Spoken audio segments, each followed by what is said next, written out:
And welcome back to The Longest Journey. Where we left off, we're, we, uh, we play as April Ryan, who's having these weird dreams. Then she meets a man named Cortez that says that her dreams are actually real, and and then God, I'm bad at this. Whatever. If you don't know what's going on, just go to part one. Anyway, I did find out something. Apparently, I'm an idiot. Apparently, you're supposed to examine the rubber ducky, and the bandage is right here. So yeah, I am a total idiot. Anyway, let's get out of here.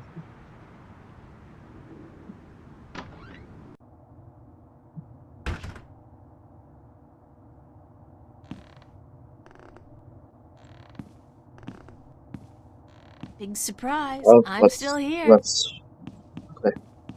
clicked wrong.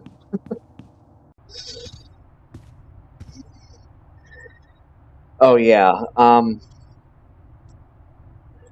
We're a lot of people actually saw. Yeah. Anything interesting going on outside? I can't talk. Please tell me last night was a dream, April. It wasn't. It wasn't a dream. I know it wasn't. And since both you and Mickey, since the both of you saw what I saw, it can't have been a hallucination either. Weird things have been happening lately. I have noticed. This isn't the first time. What other weird things have happened lately? Little things, like movement in the corner of your eye that's gone when you turn your head. Nah, that's And normal. Noises. The kind you're not supposed to hear in the city. Animal noises. Wild animals. And once, this was very early in the morning, mind, a few days ago, I looked down into the canal and saw what looked like an underwater city. But as I looked at it, it dissolved into ripples of water. Foreshadowing. Scary. You're telling me, darling? I'm scared of cockroaches, for God's sake. What do you think this does to my nerves? Have you seen Cortez today? No, darling. I don't think he's around. Do you have any idea where Cortez is? Sorry, he could be anywhere. Well, he does enjoy going uptown to watch old movies in some revival cinema, but where that is, I wouldn't know. Who'd know? Perhaps Zach. He is, after all, the self-appointed film expert around here. You should talk to him, darling. Great. Zach. My very best friend in the whole wide world. Uh-huh. Could you tell Cortez I'm looking for him? Certainly, darling. If I happen to see him. Thanks. I have to get going. Take care of yourself out there, darling. Yeah. I made myself one solemn promise regarding this diary. On the day I first met him, I swore that Zach Lee would never, ever, ever be mentioned in this book. Ever. Whoops. Well, promises are made to be broken, right? I just wish I didn't have to break this one. I mean, it's not because he's an asshole. He is, but that's not what bothers me. It's not because he's constantly hitting on me either, or because he lives right across the hall. And every time I take a shower, he just happens to wander into the bathroom, or because he's less mature than a spoiled 4-year-old, and with the vocabulary and imagination of a 14-year-old. No, the thing about Zach that bothers me the most is that he's so smug about himself. He thinks he's the bomb, so to speak. And no matter what I say to discourage him, he doesn't get it. Asking him for help goes against everything I believe in. But apparently, if I want to find Cortez anytime soon, I don't have a choice. This is so humiliating. Zach is honestly a lot worse than that, but we'll find out later. But until then, we gotta knock on his door.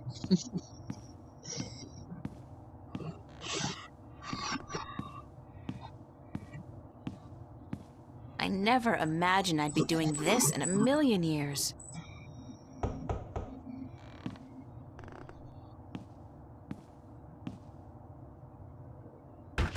Well, well, what do you know?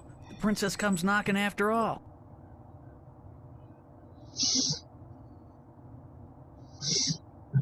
Yes, I finally realized what I was missing out on. About time, too. So, you, ready to hang out? Just do me one favor first, okay? Well, give me a reason to, babe. A reason? You want a reason? Okay. What about a date? Yeah. Good. Tonight. Sure. Tonight. I'll meet you at the... pavilion, was it? And, are you gonna put out? What? I mean, if I'm gonna use my VIP passes and my pills, babe, I just gotta know if it'll be worth it or not. You on? We'll see, Zach. Just don't do a Houdini and vanish on me, babe. If you're a no-show and I wait around for you all night, I end up looking like an asshole. And that wouldn't make me very happy. I'll be a good girl and show. Smart. So, what do you want to know? Where can I find a theater that shows old movies? There are quite a few that do, but only one that runs optical stock. I figure that's the one you want, yeah? Why? 'Cause that's where Cortez likes to hang out. And I'm guessing you're trying to hook up with him. No. I just need to do some research for a painting. Babe, I'm not a moron. I see you guys together. What are you, his lover? The shriveled old weirdos turn you on? What is it, his accent? His acute lack of fashion? It's not what you think. Whatever. Hey, like I give a shit, you're with me tonight. By tomorrow morning, I don't think you'll find that old creep so appealing anymore. So, where's Cortez? When he's not outside reading or whatever the hell he does, he's usually at the Mercury Theater. They show old movies on real celluloid stock through a projector, like in the fucking Middle Ages. Where's this theater located? I don't remember the street it's on. It's been ages since I was there last. But you'll find it if you head out the East Gateway from Metro Circle. It's close to the Radio Power building, and there are tons of adult stores in the area. Actually, if you're not too busy, you could pick up something for us to watch tonight. Something really filthy. Zach, I don't think... Hey, whatever. I was just kidding, yeah? Babe, you got a major bug up your ass. Get a fucking sense of humor, yeah? I'll keep that in mind. Thanks for the tip and the info. Just be at the pavilion by 10, okay? I don't like waiting around for babies like you. Got a million better things to do. And it wouldn't be a good idea for you to ditch me. Not a good idea at all. Yeah. Douchebag number one. Yeah.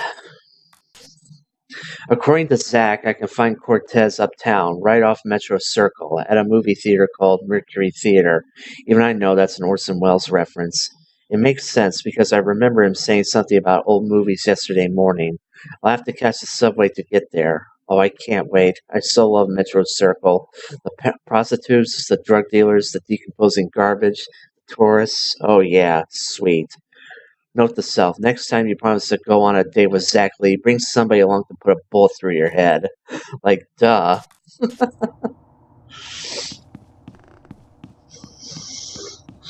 Alright. Now we can get out of here.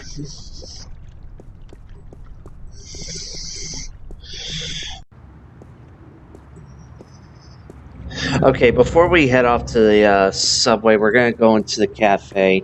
It's not necessary to progress, but I just want to, get the most out of everything in this game. Basically,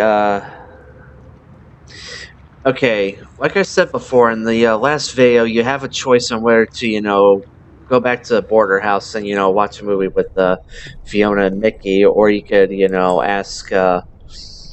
or you can tell Stan that you'll take the whoever's place at the Fringe Cafe and work, more hours than what is usual. But the thing is that what happens is that two events happen at the same time, The one that we had at the Border House was where all of a sudden, like, the jungle suddenly appeared in the living room.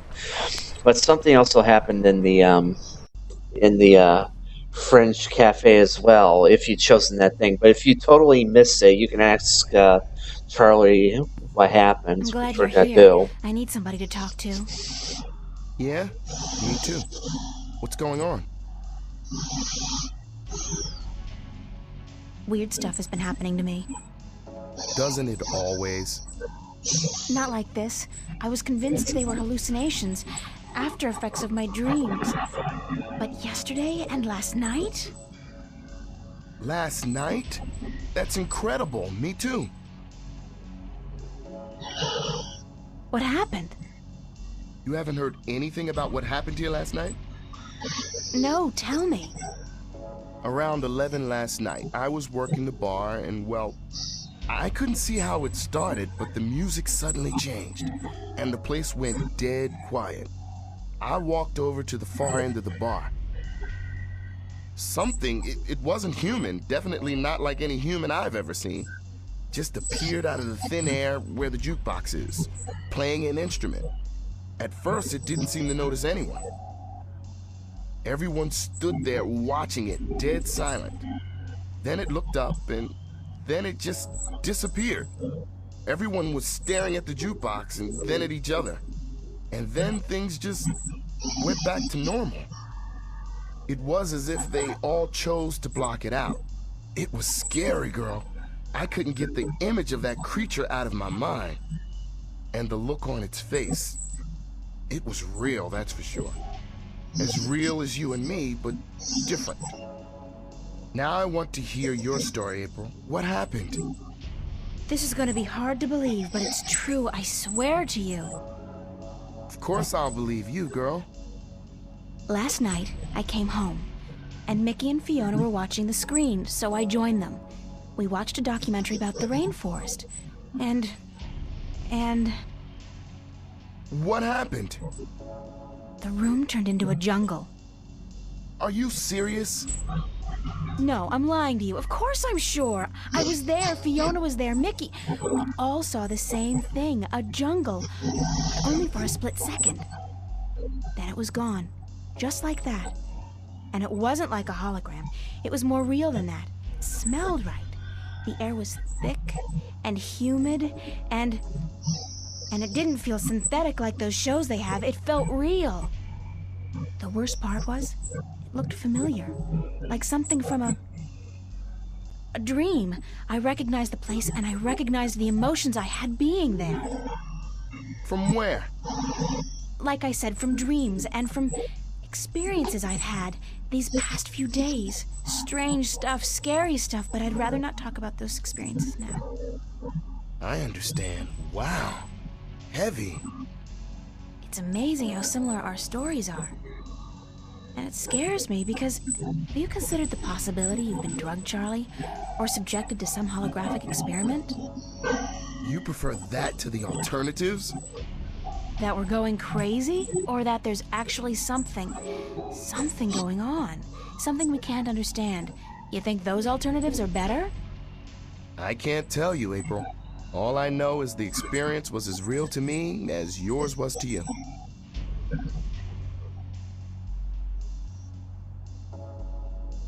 Mouse, come on. Gotta go find Cortez again. Is this going to be a daily ritual with you guys? I certainly hope not. The other option was just the questions from before, if we missed it. Anyone else here? No. Alright, we can leave.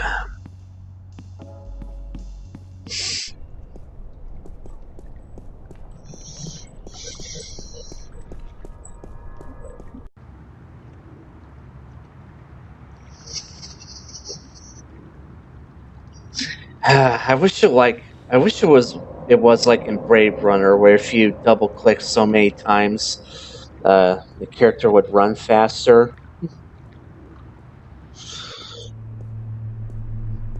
All right. God, he's still here. Okay. Now we gotta get the iron key, and okay. Now the puzzle in order to do this, to get the iron key, was voted one of the worst puzzles ever. Okay, what you have to do is this. Alright.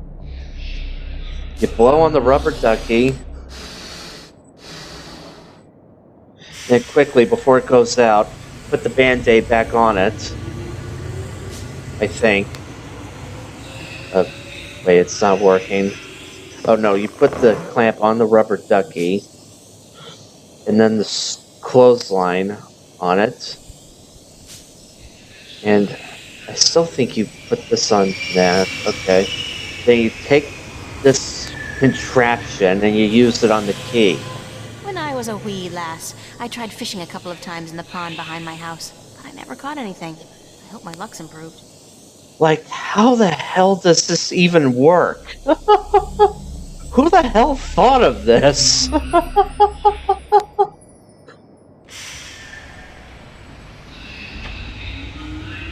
a pretty cool catch. Who the hell actually approved of it, anyway?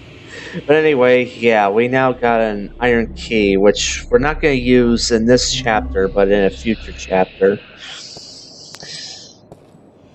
So, let's just wait for this thing to come. Alright, let's go.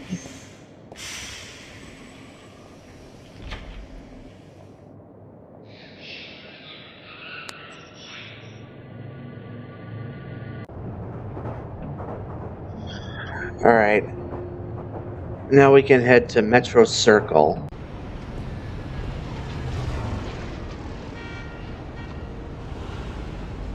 Would you believe this is the first thing I saw when I came to Newport? Big city? Gotta love it. Sextasy, sexual fantasy. Just the thing I need to feel really depressed about my love life. Metro Circle, gloriously decadent. I hear Bingo's planning to buy the whole thing, convert it into a theme park or something. I'll believe it when I see it. Those elevator tubes provide access to the mid and upper levels of Newport. I'd need proper ID before I could use them, of course. We'll remember this place later, but we don't have to go there right now. So we're gonna go through the East Gateway here.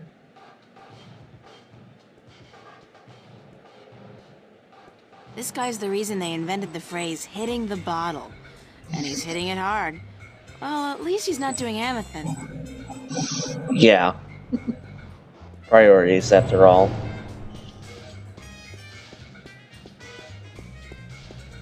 It's a liquor store. Popular place. Not my crowd, though. And there's a dealer right I think over he's here. selling something. Counterfeit. Triple strength raptures, probably. Highly addictive and guaranteed to blow your mind. Literally. Alright. And here we are, the Mercury Theater. Mercury. They left out the theater bit, but maybe that's self-explanatory. And it's showing the Maltese Falcon and Casablanca. Good picks. A Welsh ghost story, written and directed by Ragnar Tornquist.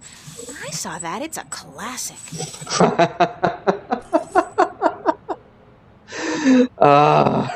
Okay, the creator of the Longest Journey is Ragnar Tornquist. So subtle, real subtle. Closed. Women in dire need of medical attention. I thought that was a porno, but I guess it's just an artsy foreign flick. As long as they speak French, it can't be smut. Oh boy. It's locked. Yep. And come on, there we go. This guy looks like he works at the theater.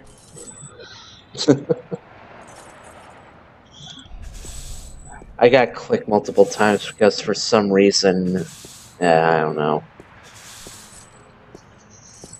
Excuse me. Yes,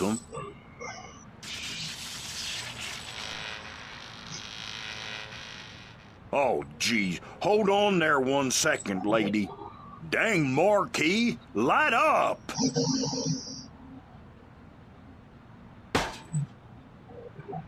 Good. Now stay that way, you hear? Do you work at the theater? Yes, I'm Freddie. Freddie Mellon. My mama, Mrs. Dottie Mellon, she owns the theater. Yep, I reckon she does, She owns it, and she be running it by her own self like a real proprietor. I reckon I help out some, of course, yep. And what do you do, sir? I'm the usher. And I also takes care of sweeping and cleaning up after the show. My mama, Mrs. Dottie Mellon, she say she reckon I'm a regular jack of all trades. I tell you what, I think she's right about that, Is the theater open now? No, I reckon it ain't, lady. It don't open till this evening. Ain't nobody in there either. I reckon that wouldn't be legal. Do you know a man called Cortez? No. I can't say as I does, lady. Ain't never met him. Now, I reckon I'd like to get on with my sweeping, But I'm supposed to meet him here. Are you sure you don't know him? Look, lady. I reckon you should just mind your own bee's knees and get. I told you, I ain't seen Cortez today. You said you didn't know Cortez. I reckon I don't know nobody by that name, so I tell you what. I'd mighty appreciate it if you'd stop bothering me and let me get on with my work. Jesus, Mary, and baby Joseph, I reckon the whole dang world wants to find Cortez today. Thanks, anyway. Yes, I'll tell you what. You go on now, and let Freddie Mellon do his sweeping before his mama, Mrs. Dottie Mellon, get all pissed off. Huh. Well, it sounds like someone else is looking for Cortez.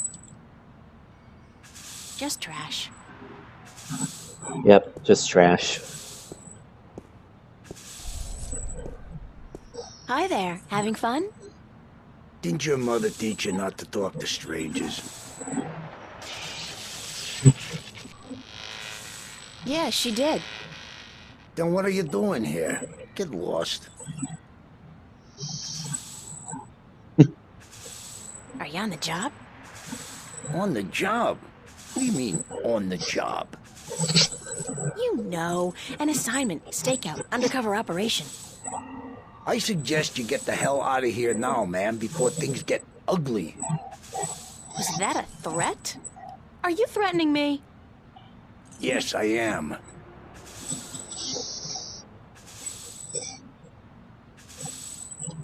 Hello again. Christ, don't you ever quit. What is it now?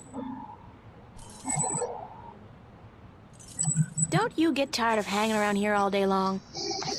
No, ma'am. So you're completely fine. There's nothing you'd want. That's right. Nothing at all? Nothing at all.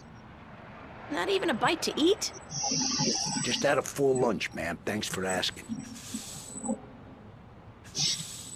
So you just had lunch. That's right. At Cool Cow.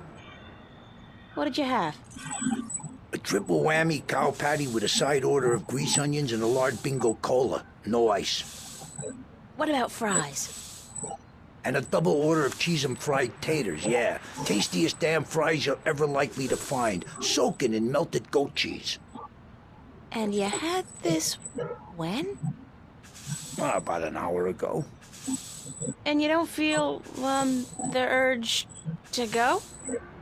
No, ma'am, no. My bowels are genetically enhanced and require only perfunctory attention. The burger filled you up good? You don't have the munchies? Well, now you mention it, I have a craving for sweets. I didn't have time for my usual cool cow strawberry pie with whipped cream, chocolate sauce, and a scoop of ice cream. Wait a second. What am I telling you all this for? Who the hell are you anyway? Get out of here, ma'am, right this minute, or else... Is this a threat? I think that was a threat. A very serious one, ma'am. Okay, so what we need to do is that we need to get inside the theater, but we can't because of Freddy here. Now, there is a back way into the alley door, but if we try it... Come on. There we go. It's locked. We can't get in there. Now, he's been having problem with the electricity problem, so it might help out. Now, we have a fuse box here that can maybe help us out, and maybe he'll open up the alley door back here, but unfortunately he's guarding this, so we gotta find a way to, let's see if we try to mess with the fuse box now, just to see.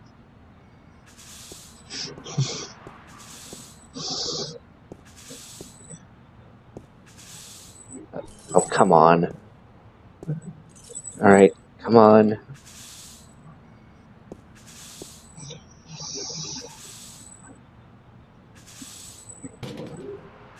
Hey, keep your hands to yourself. That's city property, ma'am. Yeah. So we gotta find a way to get rid of him. Now, he said that he had a craving for sweets. Let's look at the trash can for a minute Just here. trash. Yeah, just trash. Now, okay. Are you guys ready for this? Basically, we go into our inventory. We don't get this. We take a candy. And we give it to him, right? Not yet. We first gotta put it in here. I think. What are you doing? Oh wait, am I supposed to touch it or something first?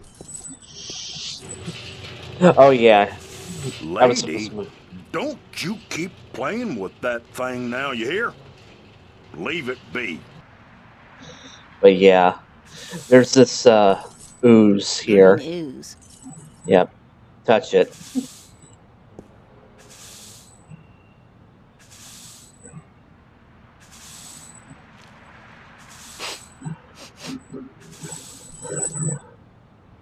Smells like kerosene. But anyway, yeah.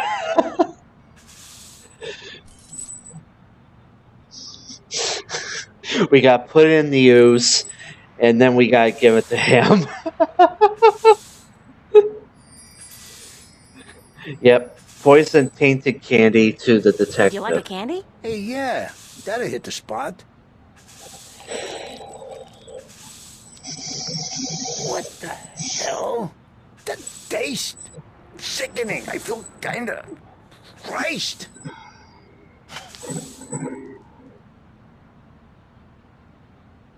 Hey, what the hell do you think you're doing? Did you just throw a rock at my head? Now, I tell you what, you shouldn't have done that. I reckon that was a bad mistake.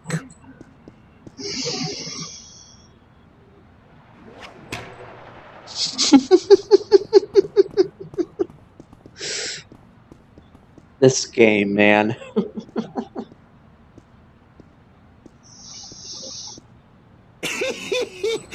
should have seen him run, lady. I reckon I ain't never seen nobody run that fast. And he was clutching at his buttocks like he had the runs or something. he even lost his stupid old hat in the gutter. I ain't never seen anything that funny in a while.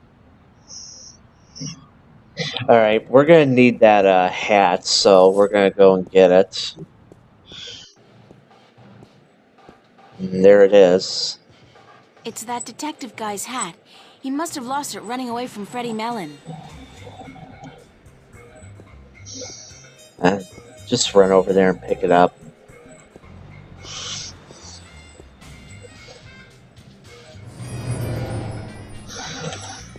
Alright, now we gotta head back and fool around with the fuse box. But before we do that, we need to put the Band-Aid on the work glove. Bingo. And I think the iron key opens the fuse box. No, maybe not.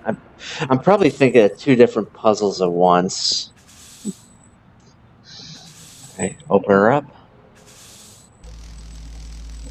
It's some kind of keyhole. Okay, yeah, I think we just had to look at it.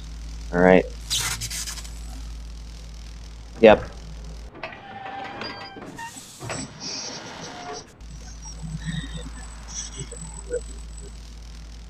The cable's almost completely severed.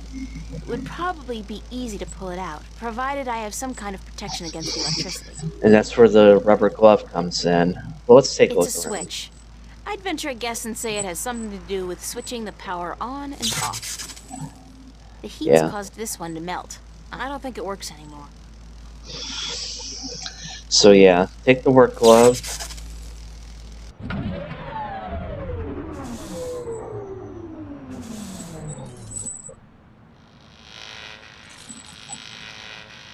There goes the marquee. Dang marquee, light up!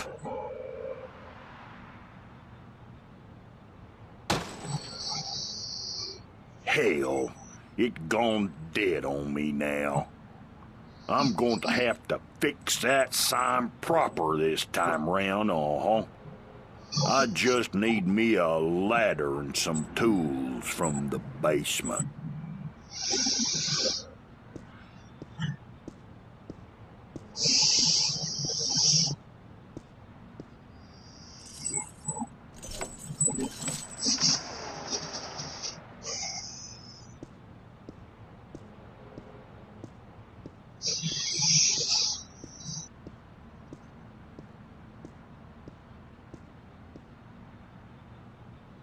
Okay, now we can go into the alley.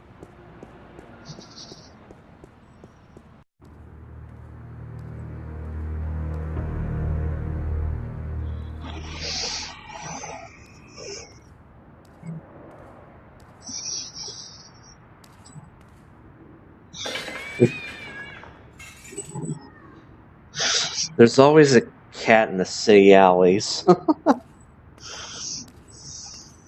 When's the last time somebody picked up the garbage? It smells like moldy caramel popcorn and bingo cherry cola. Disgusting.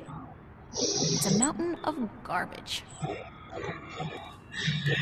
Alright, and here's something interesting. Look at the shadow. It reminds me of something. I just can't put my finger on it. I feel an uncontrollable urge to raise my hands, though. The shadow's being cast by those garbage bags. Yeah. The garbage actually makes a shadow look like somebody pointing a gun. Now, we got... Now, and that's where the hat comes in, actually. Yeah, for some reason I can't talk today. So what we're going to do is that we're going to put the hat on here. Alright, but before we do any of that, now it actually looks like... Actually, someone looked like they're pointing a gun at someone. Alright. Now, if we try to go through the fire door... There's no doorknob. It's impossible to open it from this side. Yeah. So, Frey's in there. I don't know how the hell he got in if the fire door has no knob on this side, but, Alright. Okay, now the whole, shadow and gun thing won't exactly, work. Basically, we gotta get him out here and distract him so that he doesn't notice us go in. And, here we go again with more weird puzzles. With Constable Guybrush here. Hey, you! Yeah, you! Hands Yep. up! And then Spread your legs! we get the matchbooks and set the trash on This fire. would probably work a lot better if I opened the can first. Yeah, it would.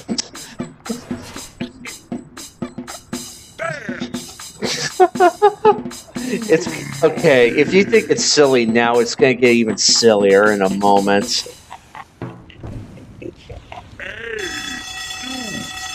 Alright, somebody's coming. Hands up! Spread your legs! And do the monkey! Hell blazes, we got us a fire! Now, where's that voice coming from? Yeah, you! Show yourself! Hands up! Spread your legs! And do all right there, mister. Monkey. Just don't you fire that gun now, you hear? I'm sorry I chased you earlier. Freddy'll do the monkey for you right now if that's what you want, He'll do the monkey until you ask him to stop, I reckon, Yeah, you! Hands up! Spread your legs! And do the monkey! Dance! Yeah. So, let's just get in here. And there's Cortez, finally. All the time I spent trying to get into the theater, he could have just quietly walked out to meet me. They were kicking the guy. Yeah. Anyway, let's go talk to him. Just run, April. Okay.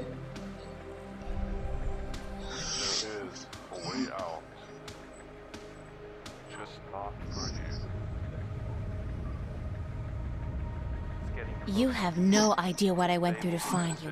First... Do you like movies? Sure. Who doesn't? Wait a second. I was trying to tell you that... I don't much like modern movies myself. They're either too loud and expensive or too obscure and self-indulgent. But old movies, really old movies, have a charm and a simplicity that appeals to me. Listen, please don't interrupt me again. It's starting to piss me off. But I have never interrupted you, unless I've had something important to say, of course. But go ahead. What is it you wanted to talk about? Why did you make me search all over the city for you? Search for me? I've been here for hours, señorita. I haven't moved. The question ought to be, what made you go out of your way to find me? We agreed to meet this morning, remember? As I remember it, there was no agreement. I said tomorrow, but you refused. I assumed you weren't interested. I apologize for making myself unavailable, however. Don't give me that. You wanted me to come looking for you again. Actually, no, I had to lay low for a few hours. Does it have anything to do with the cop that was staking this place out? Yeah. So it was a good thing I didn't stick my head out the door to look for you then, no? He's gone now. Are you in some kind of trouble with the police? Wait, don't tell me. Immigration. No, señorita. Not the police. There are bigger players than the police. I don't want to know. I'm not getting mixed up with the mob or gangs or anything like that. There's not much you want to be mixed up in at all, is there? My life's complicated enough as it is, Mr. Cortez. I don't even know what I'm doing here. Answers. You need answers. You keep telling me that, but you never give me any answers. Just more questions. Like, who's out to get you? What's going on with me? How come you know so much about me? I plan to answer all your questions today, April. By the time you go to sleep tonight, your world will have changed, and nothing will ever be the same. You're just being cryptic again. It's like soap opera sex. Lots of boring dialogue, and when they finally go to bed, everything's dark and covered by blankets. You want the full Monty then? Come with me. Come outside. No more talk. I will show you the truth. It's getting closer. They will be here soon. Soon enough. This is probably as good a place as any. At least there's no one around to see, except rats. To see what? Stand back, señorita. What for? What are you doing? Why, Alice, I'm sending you through the looking glass.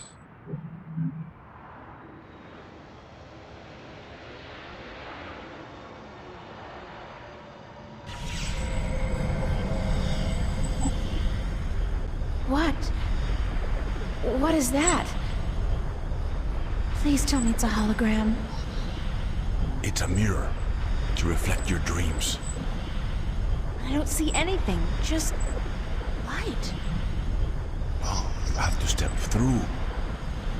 Step through that? Oh no, I don't think so. This is the moment of decision, April. All time, past and present, revolves around this moment. The destiny of worlds is in your hands. But you must make the choice on your own. La vida es corta. You must decide how to live it best.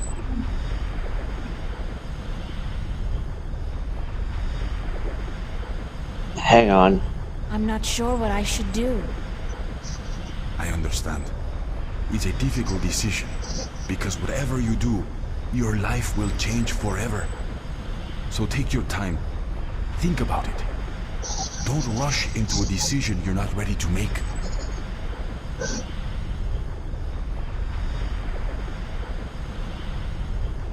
Are you ready to step through the looking glass? Yeah. All right. I'll do it. Vamos. Enter the light. Don't say that. It sounds too ominous. Just tell me what's gonna happen. You're about to take the first step on the longest journey of your life. He said the But title. don't worry. I'll be waiting right here. I must be insane to do this. Yes, it's pretty much a given. Okay. Time to go. Oh, I almost forgot. When you're ready to come back, pay a visit to a friend of mine called Westhouse, Brian Westhouse.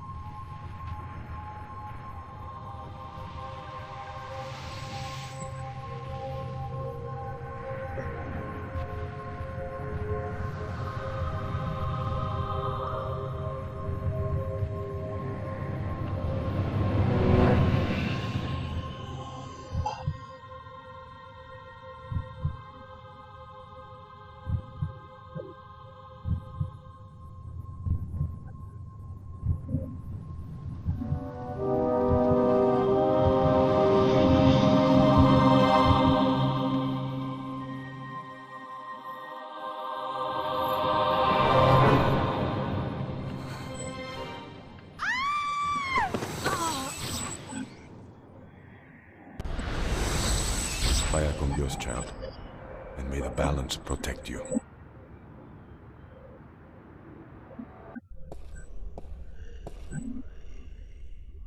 Cortez?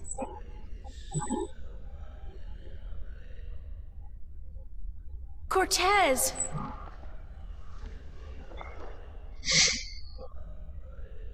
I have a bad feeling about this. Wait, what was the name Cortez told me to remember? Westhouse? Ryan Westhouse? I think that was it. Cortez said to look him up when I wanted to go home. Well, I want to go home now.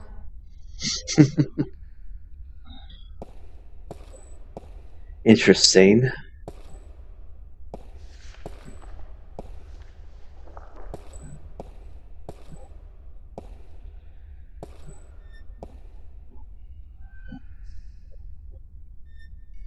He looks like some kind of priest.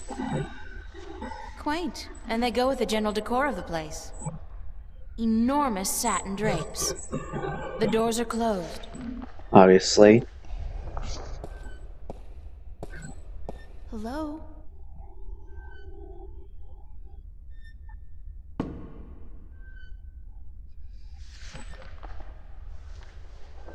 Hi. Et tu? Emile, tu vas?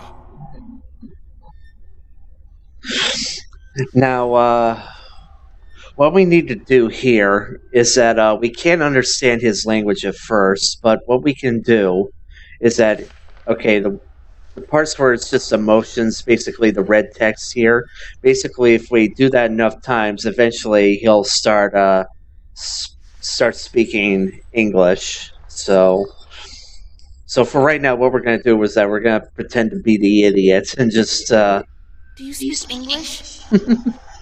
Parlez-vous français? Habla español? Aku, starkayan paras. Inomalante candra. Ton maris orethiesiton.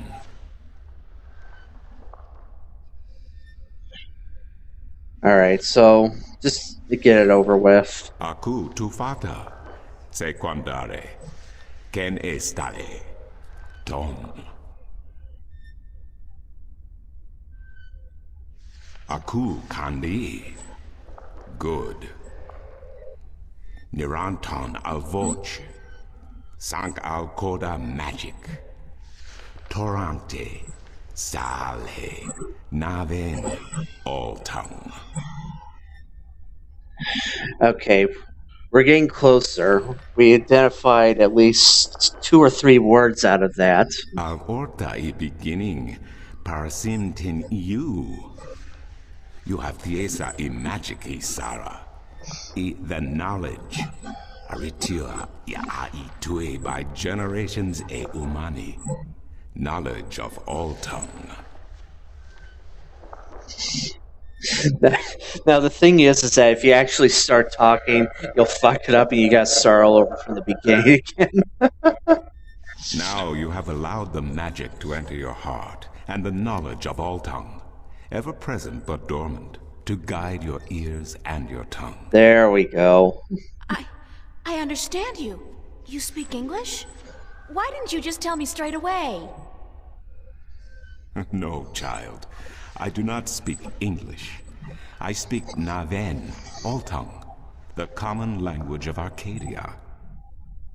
Arcadia? Wait a second. How did I get here? What is this place, and who the hell are you? Oh, my manners have abandoned me yet again. I'm afraid my preoccupation with ancient texts and the company of my fellow fathers have left me unequipped with the grace of social intercourse. Meaning what? That I have been rude. My name, dear child, is Tobias Grensret, and I am the Vestrum of the Sentinel, the Order of the Balance. We are the Fathers. Okay. I'm April. April Ryan. I take it this is your first shift, your first passage through the Divide? I have no idea what you're talking about, but I guess this is my first shift. Then I will explain everything. Someone must. You are without guidance, without a mentor? Mentor?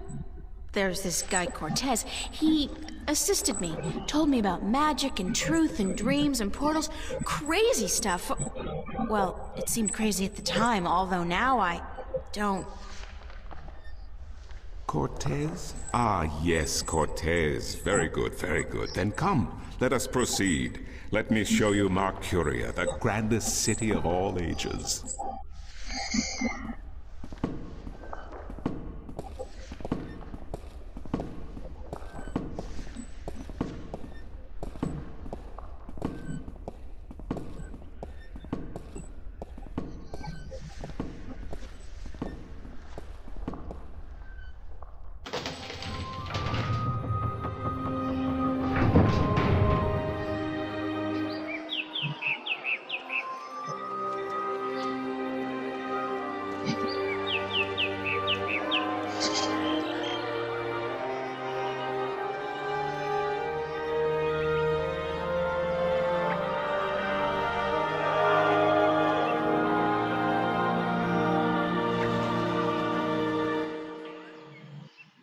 Explore Mercuria, April. See the sights, meet the people, and then, when you are ready, return to the temple. I will answer whatever questions you may have then. Yeah. I think it's obvious to say we have entered another world.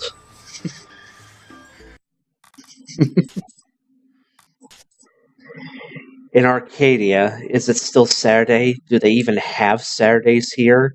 And why am I not screaming and frothing and tearing my hair out when I obviously should be? Because this isn't a Lovecraft novel. When confronted with the impossible, isn't your mind supposed to just snap? Perhaps because I've had so many vivid dreams about... Okay, now I don't even know if dreams is the right word anymore.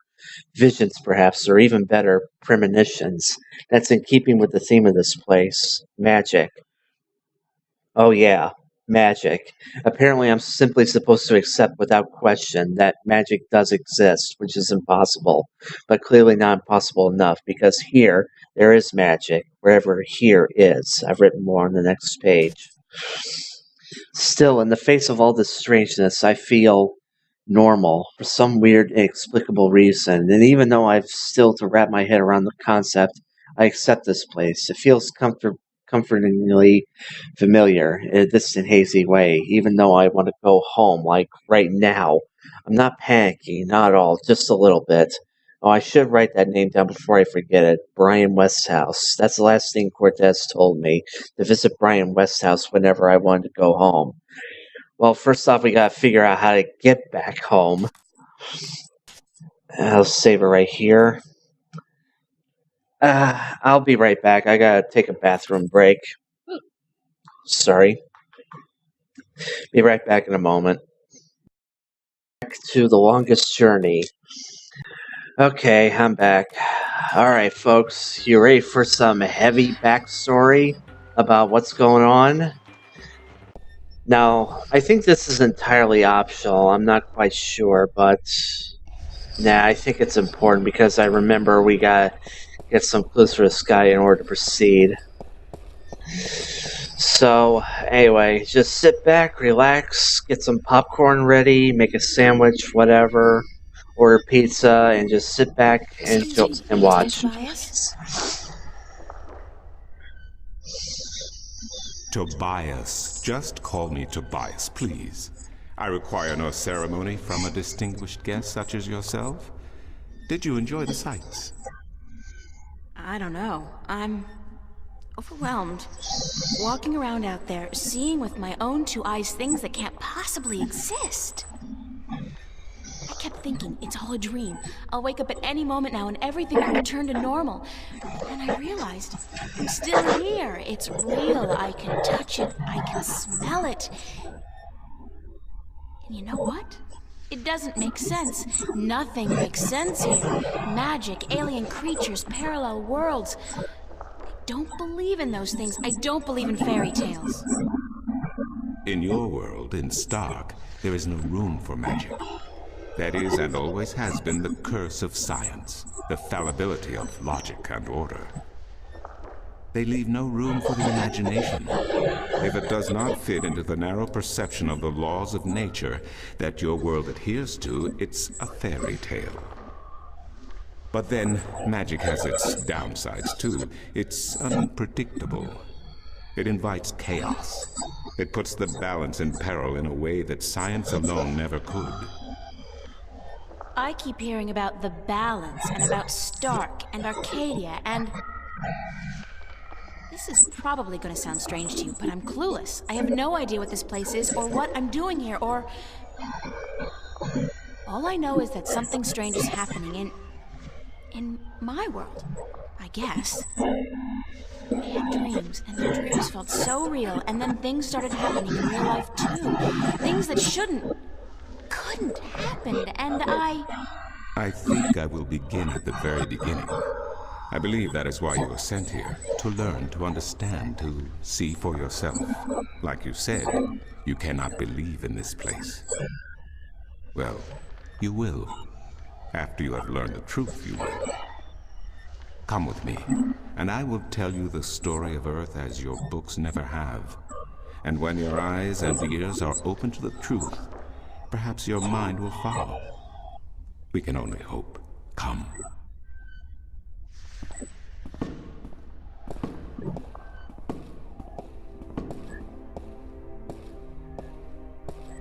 This is the true story of the balance, as observed by the Sentinel, the Order of the Balance, the Fathers. The Sentinel Minstrom committed this story to the pages of the Scriptures and to these temple walls thousands of years ago, so that coming generations could learn and understand their past and their future. The wall paintings we are looking at became known as the Murals of the Balance. And it is through these images that I will recount our common history to you, April Ryan. The story begins and ends here, with this mural. Ages ago, and in ages to come, the Earth was one, and magic and science existed side by side in nature and in all people. There was balance, and there was harmony. You're saying there was just one world then? One world, one Earth. Magic and science in balance with each other, within each and every living creature. The power to make the stars dance and to create life itself is within our grasp. But then, humankind began to exploit this divine power of two, and they saw fit to use it for their own selfish purposes. The balance of the cosmos was in peril.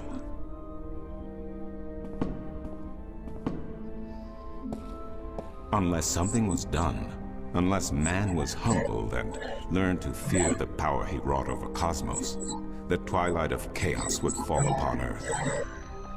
It had happened before, in distant times and on distant worlds, and it would happen again. And every man, woman, and child of every people and every race would be devoured by the coming apocalypse. We were given a visitation then. The Drag Kin, having lived among us for untold generations, rose to offer their guidance and assistance in preserving the balance on our world.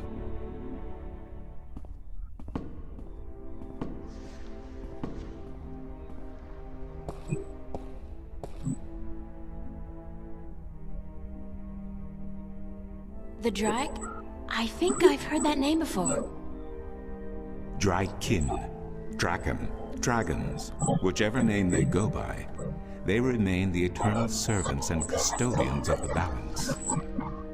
There were 4 of them here on Earth, and of the 4, one who would found the Order of the Balance, the Sentinel. The first Minstrom were instructed that magic and science would have to be separated before the balance collapsed and brought untold disaster. Earth would have to be split in 2 equal parts. Arcadia and Stark. Magic and science. Chaos and order. The first Sentinel were counted 13. 6 scientists, 6 magicians, and 1 who was between. The Drag-kin, our mentor, our custodian, our learned guide. Both magic and science were needed to perform this most difficult of tasks. To split a world in 2, to create 2 worlds from 1. Wasn't the use of that kind of power dangerous to the balance? Yes, and so for this purpose, they built a tower to channel their powers and focus them on the divide that they would create. The kin had brought a disc with them, a disc forged in the fire of their world. Placed at the base of the tower and the epicenter of the divide, the disc and the tower would become one, a conduit for the flow of magic and science. At the appointed hour, the 13 came to the tower, and with them a woman whose destiny was decided by the purpose to which she had been born.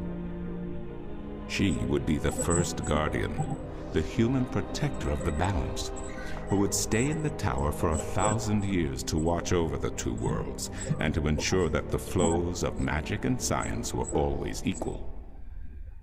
And so the ritual began.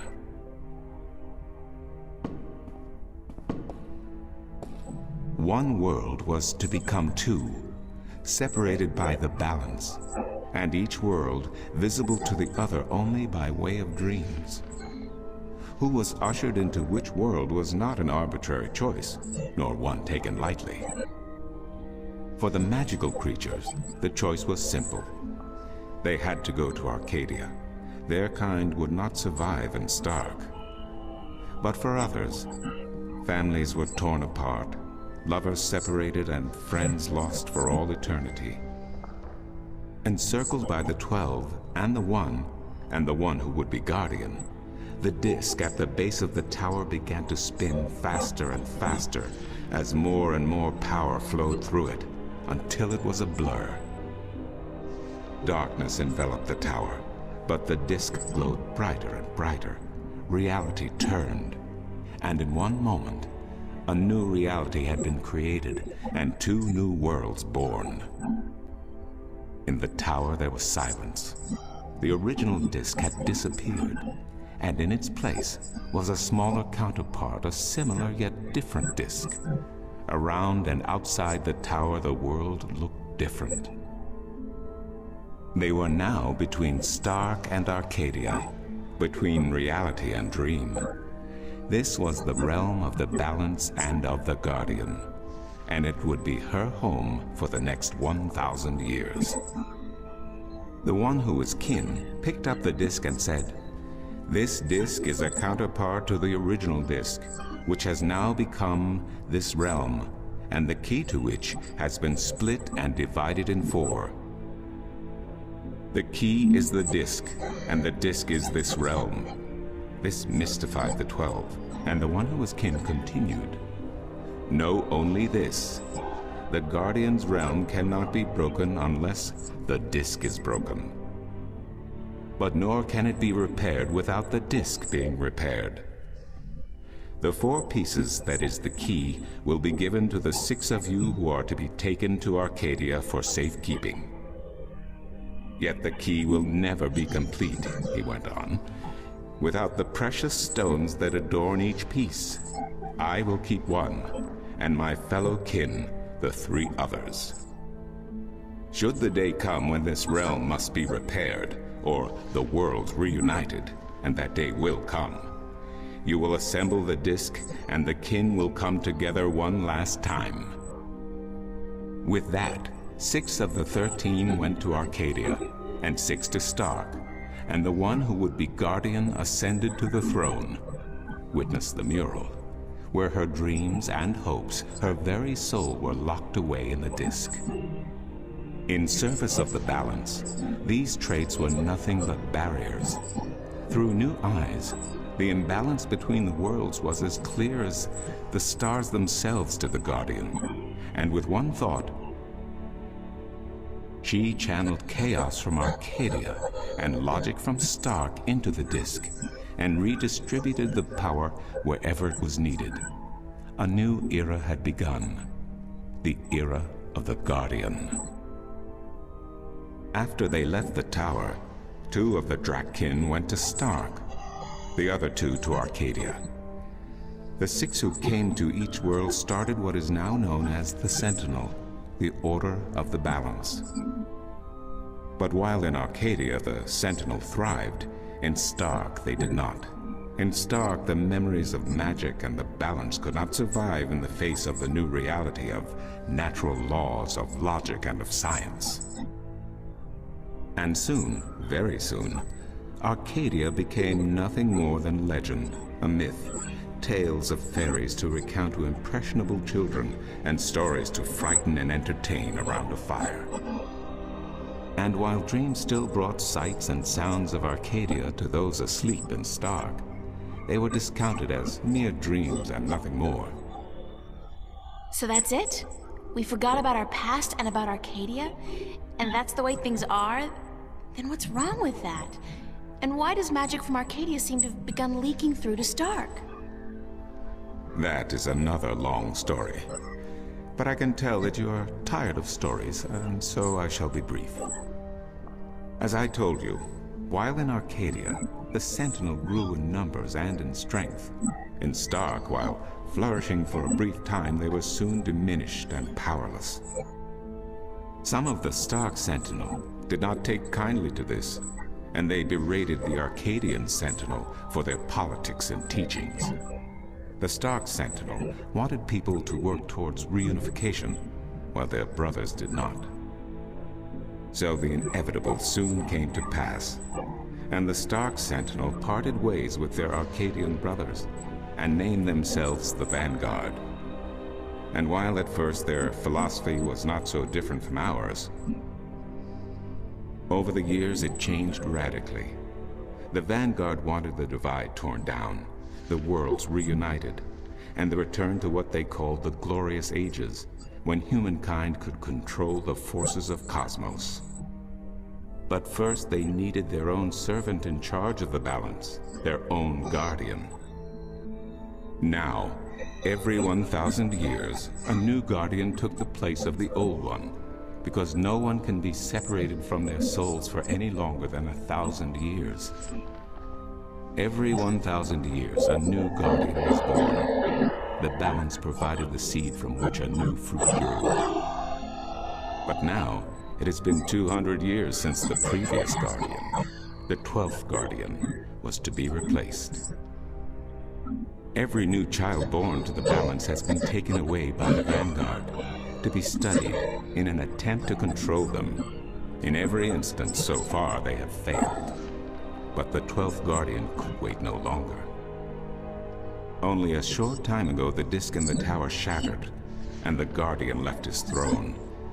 The balance is now untended, and we have yet to find a new Guardian. Unless we do so, the Vanguard may get their chance. And they may be able to place their own puppet on the throne, to rule the balance according to their principles. And this we cannot allow. It will mean the end of Stark and Arcadia, and the dawn of an era of chaos. Now do you see? I understand the history. I can even accept it, but I don't understand why I'm here and what Cortez wants with me. The balance is in peril, April. The Guardian has abandoned his tower. He has disappeared, and there is no one to take his place. He must be reinstated to protect the balance until a new Guardian may be found. And what can I do? Nobody. I've just been having a lot of bad dreams. You are a strong shifter. I have not seen your like in my lifetime. A shifter? Someone capable of opening doors between worlds. A shift. A portal between the realms of Stark and Arcadia. Are you kidding? I didn't do anything. Cortez was the one who opened the shift, and he just waved his hands around in the air. I don't think I'd be capable of opening a portal even if I had a magic wand. Only a shifter's own power can allow her to travel. No one else can do this for her. Cortez only channeled your power to aid you. He would not be able to step through this shift himself. Even if that's true, I don't have any control over my talent. Not yet. But in time you will. How else do you intend to travel back to your world? God, I hadn't even thought about that yet. Can you help me? I'm afraid not. Even if I could shift, I would not be able to channel through you like Cortez did. So, I'm on my own? If you have any questions, I will do my best to answer them. But aside from that, yes, you are. That's so not cool. No, it has been unseasonably warm. If you don't mind, I will return to my studies now. Thank you for listening to an old man and his long stories. No, thank you. It's starting to make a little bit of sense now. That is good news. Come see me again if you have any more questions.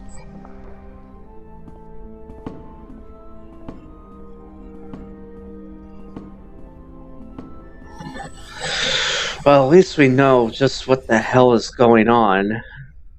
A little bit. I've just been told the story of the balance by Vestrum Tobias, and I figured I should try and write this down while I still remember bits and pieces of it. Talk about cryptic history. Tobias lost me somewhere around the 12 and the 1. Like, excuse me? What? But I think I got the gist of it. There are two worlds. One is Stark, the world of science, what I call Earth, and then there's Arcadia, the world of magic, what people here call Earth. Two Earths, then, which gets a little confusing, but not half as confusing as what came after. And, blah, blah, blah. Basically, what he just said. Yeah. What apparently chaos can really do some serious damage to both Stark and Arcadia, which does remind me of my dream. I'm not sure that's the right word anymore, but that black chaos thingy, the vortex that attacked me, it was from her original dream at the beginning of the game.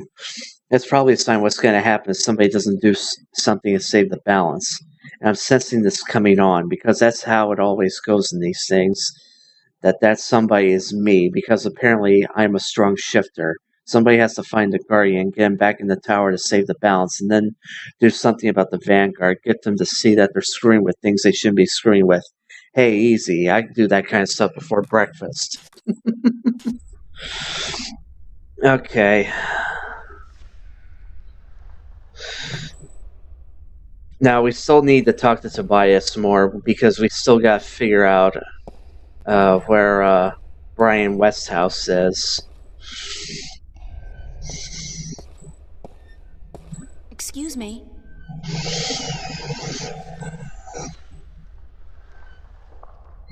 Do you know a man named Brian Westhouse? Westhouse?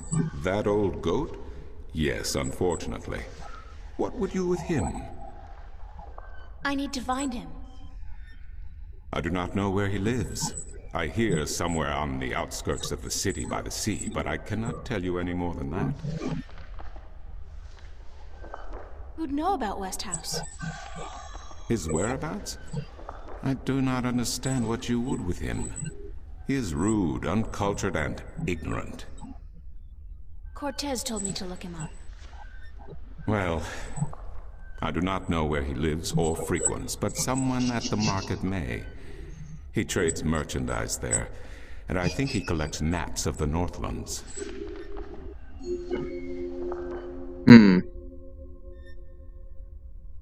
What do you know about Cortez? Your mentor? What has he told you about himself? Not much. Nothing, in fact. He's a complete mystery to me.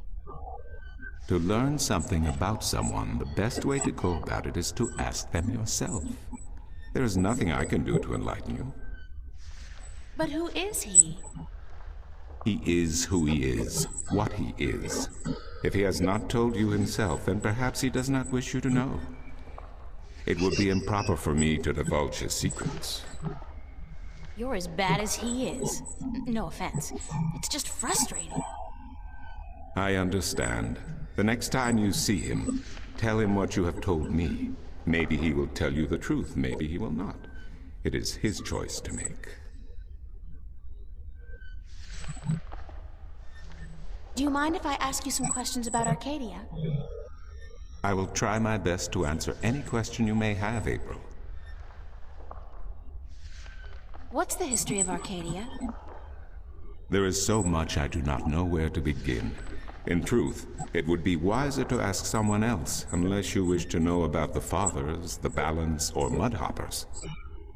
Mudhoppers? My secret passion. I study them. They are a most fascinating species. Most fascinating indeed.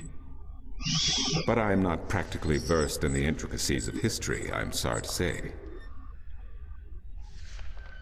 What's Mercuria like? I have lived in this city all my life, and still it amazes me what a diverse, exciting, and wonderful place it is. Many have called Mercuria the jewel of the Northlands, and they are right. But it is a diamond in the rough. A city this size can never be flawless. There are always shadows, and people who hide in them. Lately, the shadows have grown and darkened, and I fear for the future. But Mercuria is still a wonderful place to live. What are the Northlands?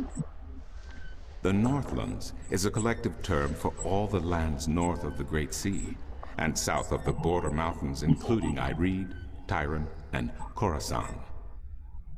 Before, however, the word Northlands was used to describe this entire continent, including the territories north of the mountains and the icy wastes beyond that. Some still prefer the latter interpretation of the name. And to the people of the Southlands, anyone hailing from north of the Great Sea is a Northlander regardless. Tell me a little about Ivory.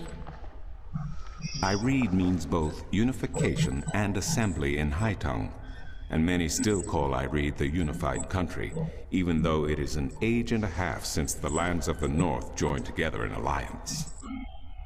Ivory stretches from the plains of Nedra in the north to the Great Sea in the south, and from the territories of Tyran in the west to the thick woodlands in the east. It is populated by humans and Dolmare, Tyran and a number of other races. It is even said that a tribe of Venar have a ring of trees in Riverwood, though I am not sure that is anything but a myth. There's always a Riverwood in most of these fantasy epics. I think this is just a repeat. I'll try it anyway. What else can you tell me about Mercuria? Mercuria is the capital of Ireed, the unified country. Yeah. The snapjaw and the Gaintbeast, some might call it. Oh. Between the embers and the fire.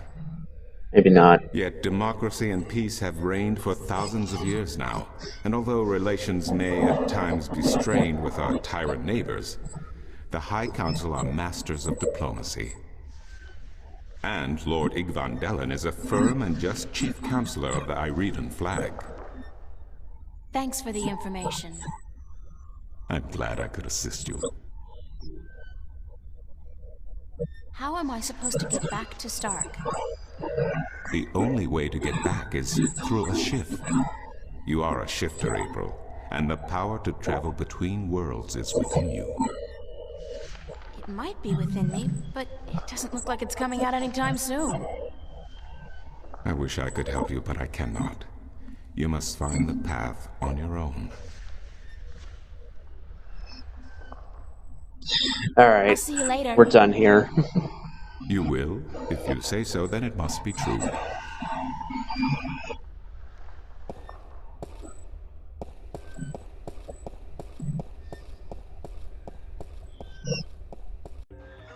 Alright, first off, we gotta find that, the guy that sells the maps. So let's go over to one of the stalls here. What the hell kind of animal is that?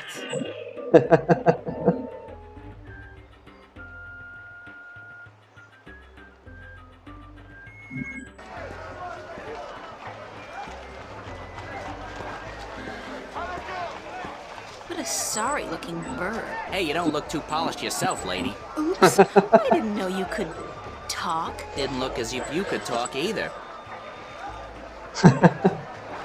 Okay, remember this bird for now. He's gonna become really important later. In a world without the screen, that's what passes for entertainment. And it's pretty darn good. It's a game of some kind. Yeah, this guy is a cups handler, though we don't have to do it right now in this chapter, but we're gonna have to come to him later. But for right now, it's this guy over here. But first, let's look at this. I wonder if that's supposed to be anybody in particular, or just any old head. Come on. Click. There we go. My intuition tells me Maps! that he sells maps. Yep. Come on.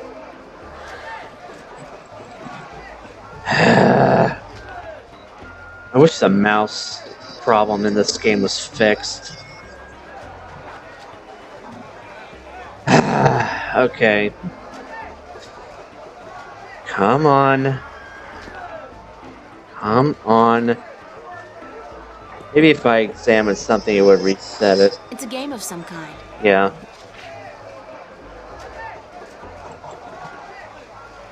There we go. Jesus. Maps, I got maps. Can I interest you in a map, miss? Top-notch, hand-drawn in quality ink by skilled sunwriters. Ain't no better in all the Northlands.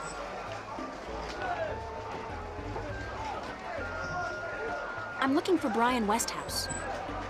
Briar West of House? It's not on any of my maps, and I've never heard of it. Maps!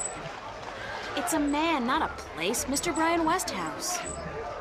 I would most certainly remember a name as queer as that, and I don't. Get your maps while they're fresh. Huh.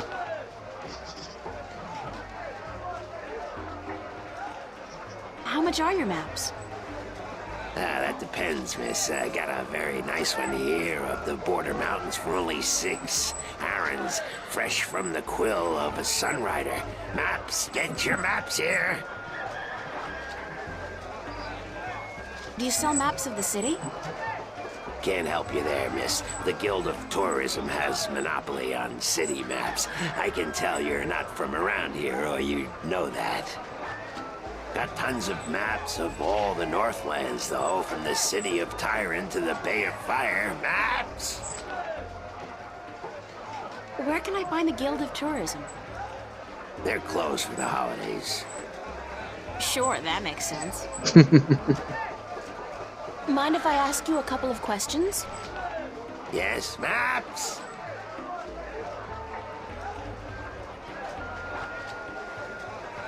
Do you know Vestrum Tobias? Everyone knows Vestrum Tobias, girl. He's been an important part of this city for as long as I can remember. What can you tell me about him?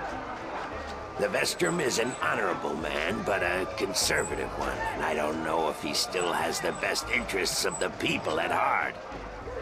Sometimes I think he worries too much about custom.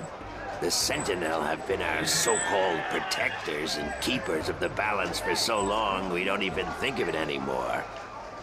But now that the Vanguard are introducing a new way of thinking, new philosophies, I'm afraid the Sentinel will find their power diminished before too long. Their resistance to change will be their downfall. Mark my words, their downfall for certain. And Tobias, honorable man that he is, will be remembered as the captain who went down with his ship. How do you get along with your neighbors? The cups handler? Stay away from him, miss. He takes great joy in robbing people's purses. You can't beat him, not without magic. And he doesn't allow magic at his table. How would he know if I did use magic? Oh, he's got one of those blasted talismans. They're always digging up magical artifacts in Shagagriel, and they sell them to dogs like him for a silver coin or two. Get a proper job, you son of a mole! What do you know about Stark? Land of wonders, strange customs, and machinery. Ah, to be in Stark. I'd give my right leg.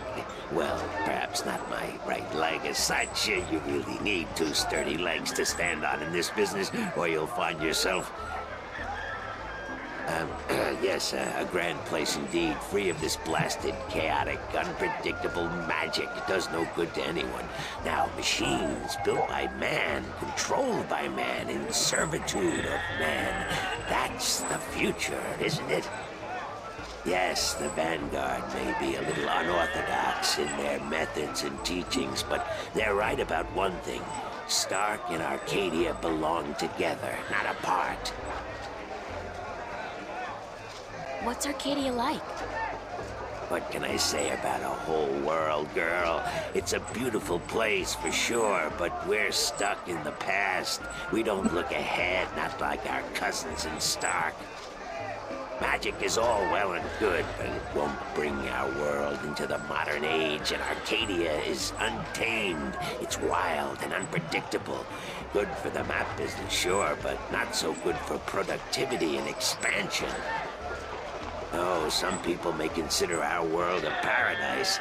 The Sentinel, for one, they'd prefer to keep it just the way it is. Me, I'd like to see some changes, and fast. Thanks for your help. Maps!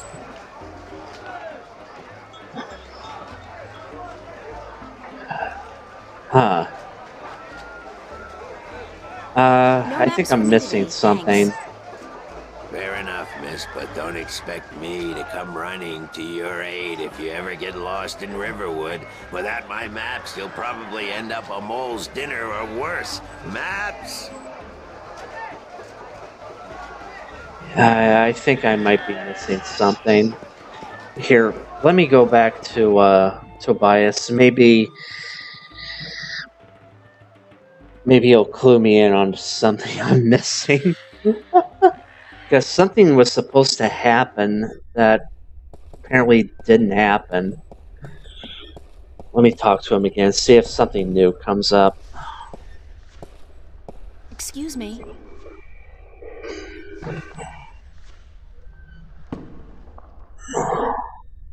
Who did you say I should see about Westhouse?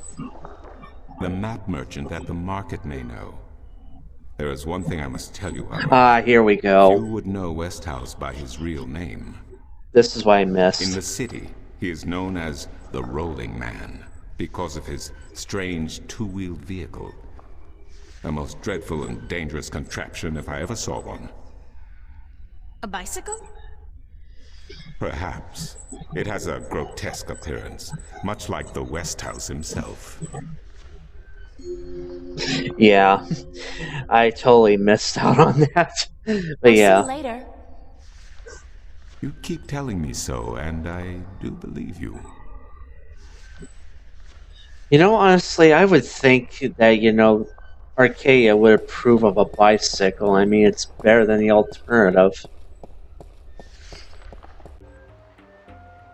I mean, bicycle is not really that advanced, honestly.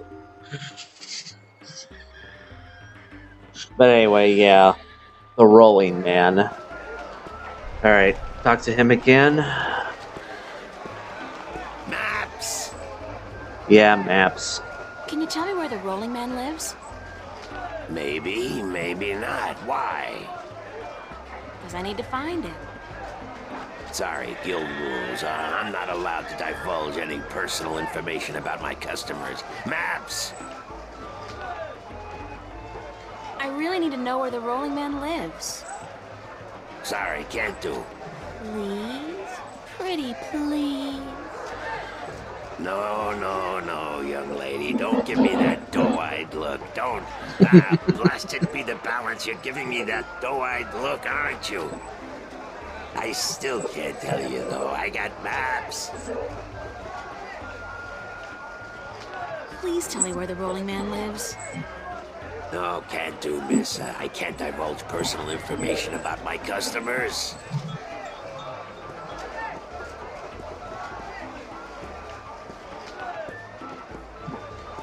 You're late again. And you know what else? You're fired. Give me back the delivery list and get your sorry blue skin elsewhere. Hired hell. Bah! Never hire a Dolmari to do a human job. Huh. What are you gonna do now, without a delivery boy? Hire a new one, of course. Blasted be the balance. That means I'll have to pay the damn fee to the Guild of Merchants. Damnation! Maybe I could help you out. You? How? I'm quick, honest, and reliable, and I've got a lot of experience in the service industry. Perhaps a female errand boy could work if the Guild of Merchants don't find out. I won't tell them if you don't. Mind the pay is not much, only a single errand per delivery, plus whatever tip the customer may see fit to give you. Really not that much different from Stanley, honestly. I'll take the job, if you want me. Agreed. Maybe you'll even bring in some new business. Here's the delivery list for today and your first map. It's for the captain of the White Dragon. Nebeve, I think his name is. You'll find him in the harbor. So yeah, we got a job now. Remember to have the customer sign the delivery list. The Guild are sticklers for protocol. No signature, no money, no new jobs. Bye now. Maps, fresh, detailed, life-saving maps. Alright, time to head over to the docks. Eventually, when we get enough jobs, we'll actually get the address to the Rolling Man himself, who we have to deliver a map to.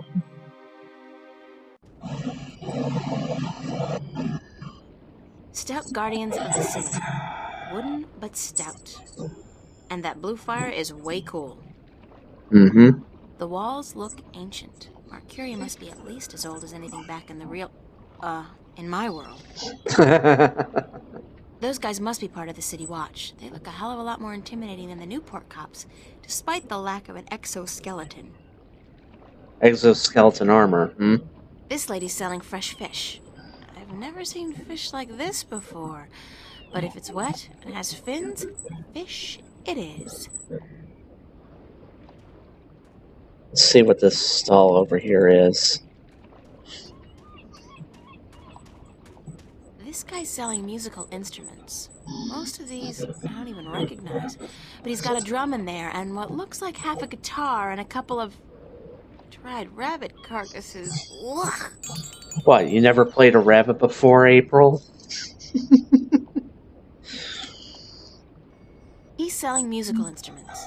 Yeah, let's go talk with him. I'm not in the market for an instrument at this particular moment. Still, good to know where to get one in case of a musical emergency. Keep this in mind.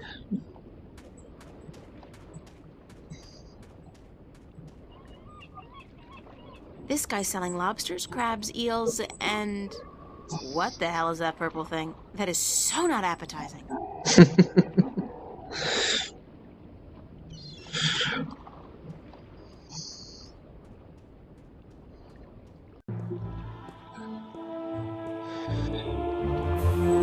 I have to say, back in 1999, this game was pretty as fuck. The size of these galleons is truly breathtaking. And there are dozens of them, not to mention a number of smaller vessels.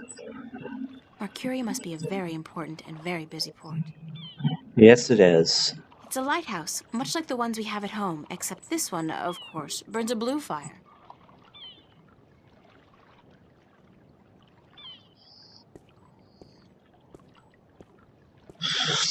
Let's go to the small pier first. Oh, wait a minute. Before I want to make sure about something. It's a map of the Sea of Songs. I was told to deliver it to Captain Horatio Nebeve. Okay. Okay. I just need a reminder. Blue fire. It's either propane or magic. Hank Hill confirmed in Arcadia. I wouldn't feel too comfortable about sailing anywhere in that. It's like a toy boat for children. It's a lighthouse. The blue fire's burning bright. Same as a safe before. beacon for weary sailors, and a magnet for flowery prose. The old man and the, ocean? Looks like a lifetime at sea has left its tracks on him. Better a lifetime at sea than a day in a dress and a brassiere.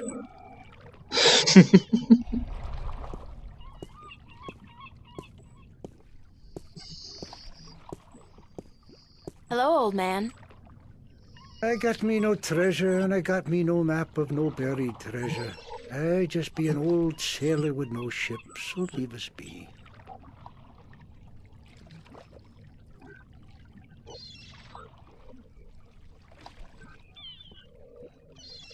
And of course, he's got a pipe. What are you doing?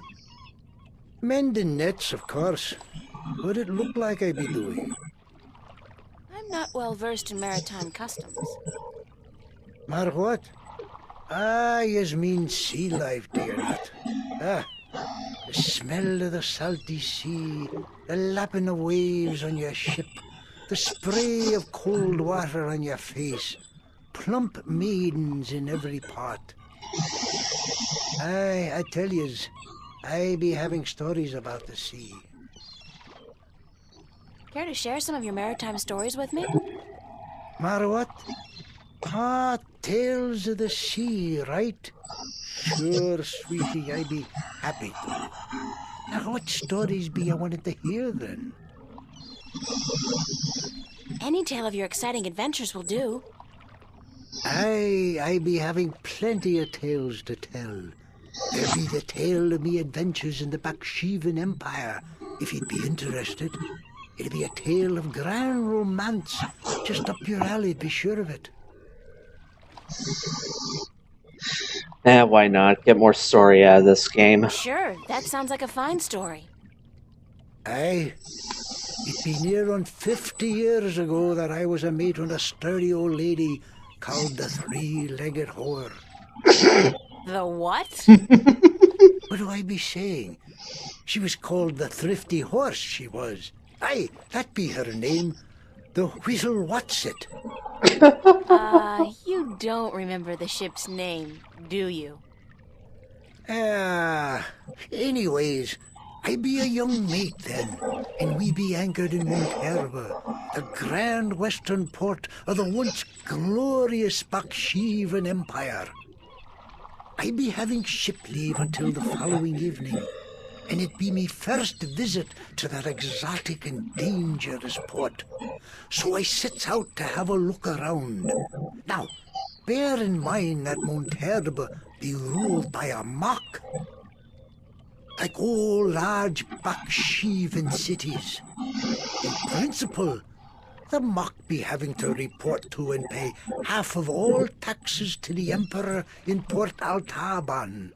But with the Baksheevan Empire having all but crumbled into pieces, the provinces do be having the power to do pretty much as they be wanting. And so I sets out on me own that day to explore the city. Now, bear in mind that all the cities of the Southlands, and that be me adventures in the once glorious empire of Baksheeva. And that be how I meet me bird, how I seduce and romance the mock's daughter, how I be chased from Monterba by the mock's soldiers, and how I be the first man to walk across the desert of Shangagriel, the wastelands, and how I be getting this awful rash on. Girl, you do not be sleeping, do you? Yep.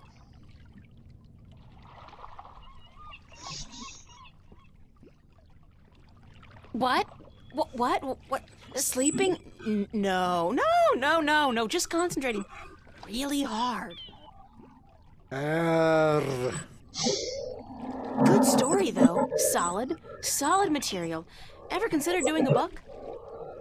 Aye, but the agents in Mercuria be bloodthirsty vampires with no thought but to milk your life's blood. Oh, so they take an outrageous commission then?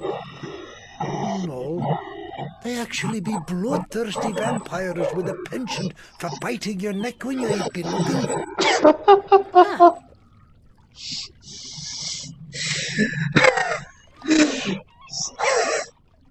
So actual booking agents are literal vampires. What have you got in that chest? What chest? The one you're sitting The one on. you're sitting on. Thank you, April. Oh, that be no chest, girl. That be me stool. Aye, me stool, carved into the uncanny likeness of a chest. Uh-huh. But what's in it? No priceless treasure, that be for sure. Nothing at all. It be empty. Uh-huh. No, really. What's in the chest? Oh, live snakes. Aye, snakes that'll bite your face off before you have time to jump. Better leave them be, then. I'm still curious about that chest. Right. I be telling yous, curse the balance, girl. You never give up, do you? I be having no real treasure in here, like I told ye. But it be where I keep me personal articles and things I be picking up now and then in me travels. And me bed, it's where I be keeping me bed before I be losing him. I be a stupid old man. He be my best friend. I ain't nobody else around to talk to, you see, on account of him being a talking bird. A talking bird, huh? What happened to your talking bird? I be cheated out of him. Aye, that cups handler on the marketplace be cheating me in a full game of cups, and I be having to give me bird up to try to win me money back. And what happened? He be taking me bird when I be choosing the wrong cup. Aye, my best friend taken from me. Cursed be the balance. I be all lonesome now.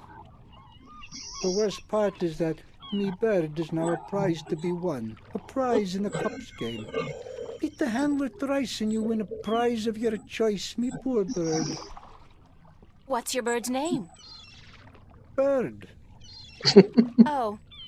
Yeah, he mentioned that earlier in the story.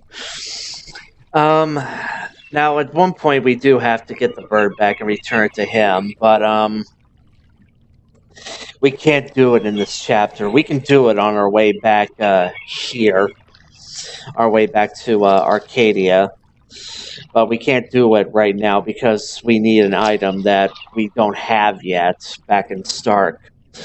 So, does he have any more, or does he just repeat? I'd love to hear some more maritime stories. Sure, sweetie, I'd be happy to. What story you be wanting to hear now? I think it's just a repeat. Now. Thanks. Aye, you tell me when you want more, right? I'd better get going. I think it's just a repeat. Yous young'uns all be always running around. Everything be so important. He's been having no time to sit down and take a breath. So go. Be not wasting your time here with me.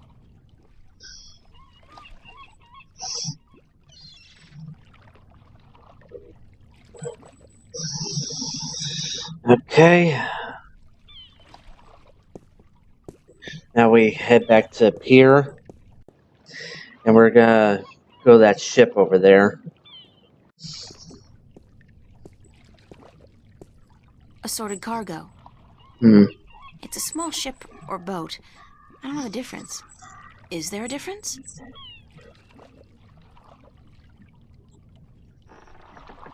Judging by his ungainly stance, I'd say he's a mariner pining for the sea.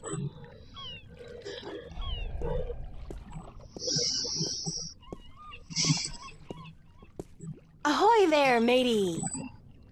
Pardon? Isn't that how you sailors greet each other? No. What do you say then? Usually, hello. And if it's sunny, nice day for it. We might even try a "How are you today then?" if we're feeling adventurous. Never, ever, ahoy. This is valuable information. Aye, matey, that it be.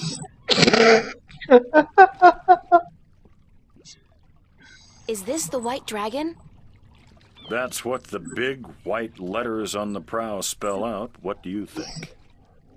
I'm looking for the captain. Is he around? What would you with the captain of the White Dragon? I have a delivery for him, a map from the map merchant at the Temple Market. Aye. I be Captain Horatio Nebeve of the White Dragon, fastest vessel there ever was. Hand the map over, girl. With Jarl's blessing, the wind will return soon, and I can leave this accursed harbor for sunnier shores. Yep, so let's just hand the map over to him.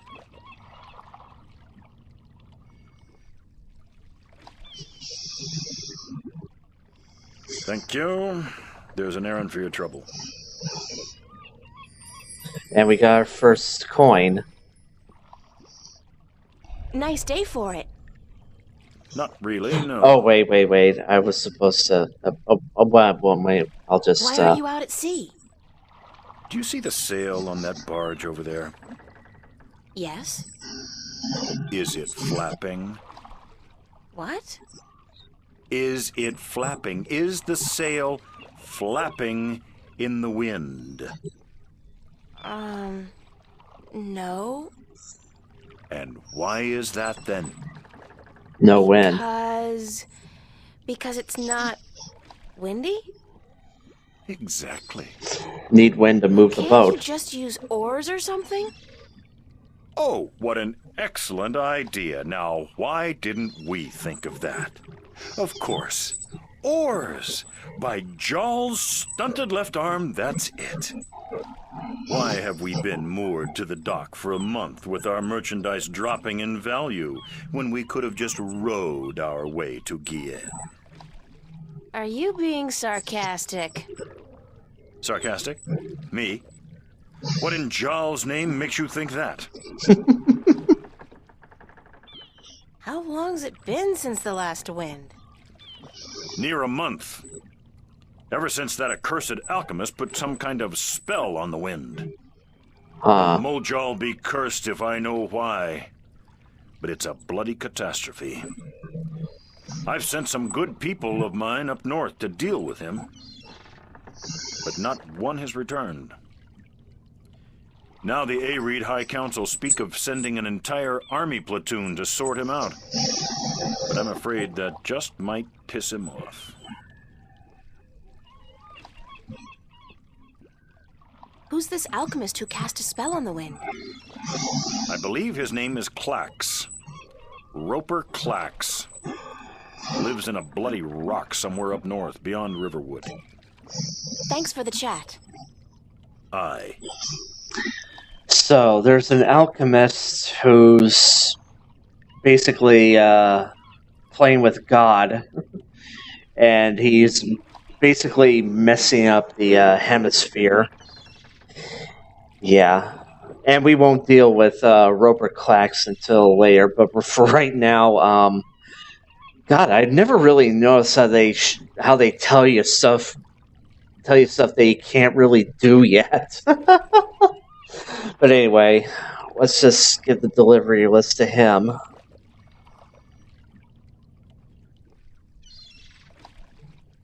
Sign this, please. What is it? I need your signature to confirm that you've received the map. Map? What map? The map I gave you. The one I just gave you. Oh, that one. Sorry, I never put my signature on a piece of paper.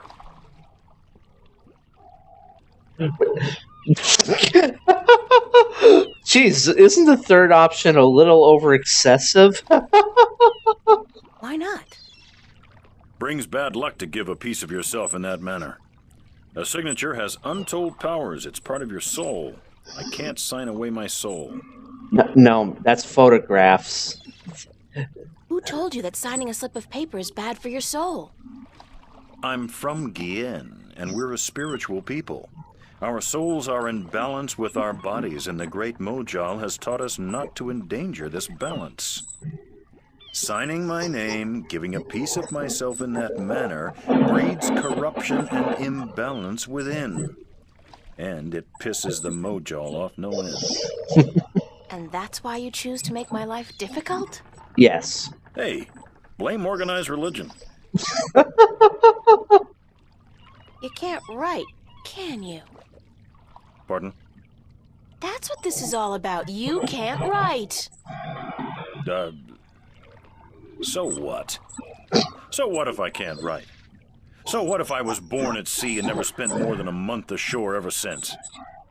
I still won't sign your accursed paper, by Jal. Just put an X. Yeah, thank you. All you have to do is sign an X next to your name on the list. You can't trick the great Mojal. The Mojal's untrickable.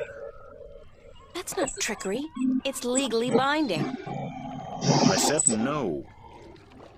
Is there anything I can do to get you to sign? No. Well, yes. But no. Look, Captain, I'm desperate here. I really, really need some kind of signature. Well, there's always music. What? What's music got to do with you signing my list? Nothing. But it distracts the Mojal. What are you talking about? Why would you need to distract the Mojal? I can't sign when there's a chance the Mojal is watching. Music distracts the Mojal. Ergo, I can sign. But doesn't that mean the Mojal is always distracted? I mean, there's always music somewhere in the world. The Mojal has an eye and an ear for every acolyte. And straying from the path can bring great wrath upon us. Granted, I know very little of the Mojal. But seriously, maybe you should look into alternative religions? Blasphemy! Besides, I only have to visit the temple once every 2 years, and the membership fees are quite reasonable. It really is organized religion. So, if I play some music, you'll sign? Aye. I'll give you that much. Okay. I'll be back. I don't doubt it for a second. Okay. What we need to do is that we gotta head back to that music stall. Wait, no. Okay, that was weird. Let's go back to that music stall. Now that we got a coin or an errand, we can now pay for, whatever will make music to distract his god or whatever. So yeah, let's talk with him. Run, April.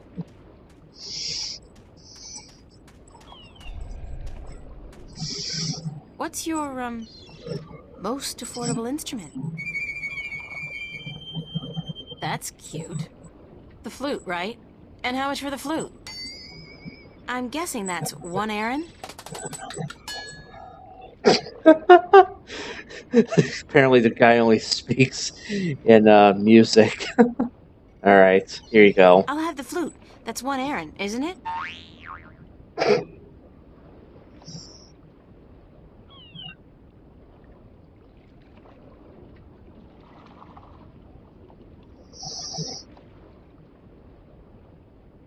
As luck would have it, I actually know how to play a flute.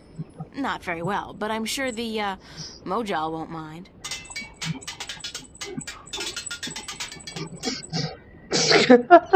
I guess that's his celebratory music every time he gets paid.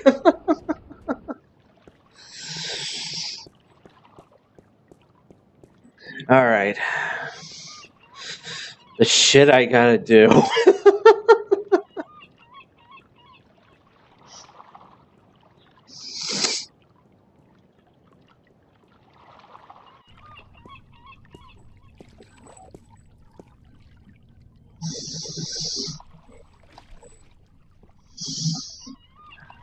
Alright.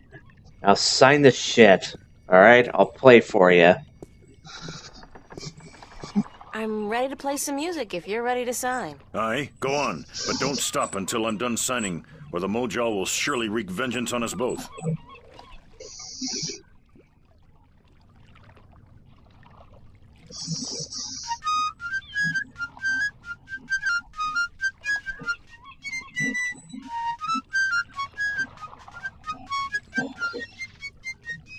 Done. Here you go. And don't ever ask me to sign anything ever again. I can pretty much guarantee you that. Alright. Alright. We got what we needed. Now let's get the hell out of here. I think I messed up. I think I was supposed to click on the city to automatically go to the map. Oh well.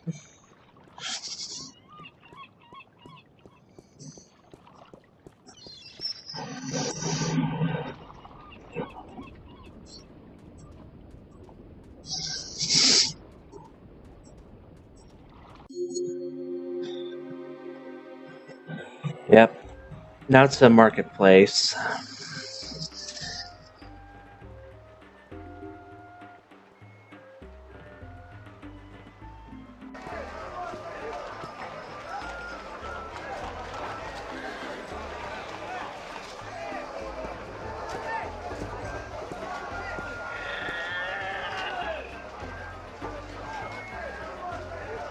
Right. Your next assignment is a map of Shangagriel to the Rolling Man. Hold on. Did you not ask me about him earlier today? No, that wasn't me. That was somebody else. I could have sworn. Well, no matter. Do you know how to get to the Rolling Man's house? I forget. Let me explain then. Now, pay attention because this is complicated. He has chosen to live in the most inaccessible place in the city, but I guess he has his reasons. First, you head west off the marketplace on Oak until you get to a tiny little apothecary, Mrs. Cassop's Herbs and Oils, where you turn north on South Street. Confusing that, for about 4 minutes of brisk walking. That's when you see a large grove of trees. It's a memorial to those who died in the last war with the tyrant back the balance knows when. Can't see why they choose to remind us of that, where you'll turn left. That's west? No, left. That'll take you back south, but onto North Street instead. And that keeps you out of the Dalmari neighborhood. Down that way, nasty, nasty neighborhoods. Keep walking south for about, or was that north? Wait, north on South Street, south on North Street, or the other way around. Anyway, find the Rose Bridge off Ivory Avenue and cross it. There's a river? No, just a bridge. The river disappeared 500 years ago. No one knows what happened to it. After you've crossed the bridge, you'll be on the western slopes of Mercury. And that's where West House... I mean, the Rolling Man lives. No, far from it, but you need to pass through that part of Mercury to get to the Rolling Man. Keep south and watch out for the livestock. They're likely to attack in that part of town. Eventually you'll get to a large circular square. That's where they used to hold executions back when the city was civilized. You call murder civilized? Better than locking people up for years, as any level-headed person would tell you. Our freedom cannot be curtailed. Real men choose the honor of death to the shame of incarceration. Yeah, sure you do. Circle around the square and head down Tandak for half a mile. Or should that be Parrot Lane? Yes, Parrot Lane. Head west on Parrot Lane for half a mile. Then turn right at the Maiden's Honor Tavern. North again? No, west. Parrot Lane has a few twists and turns. Anyway, you should now be able to see the Ivory Tower.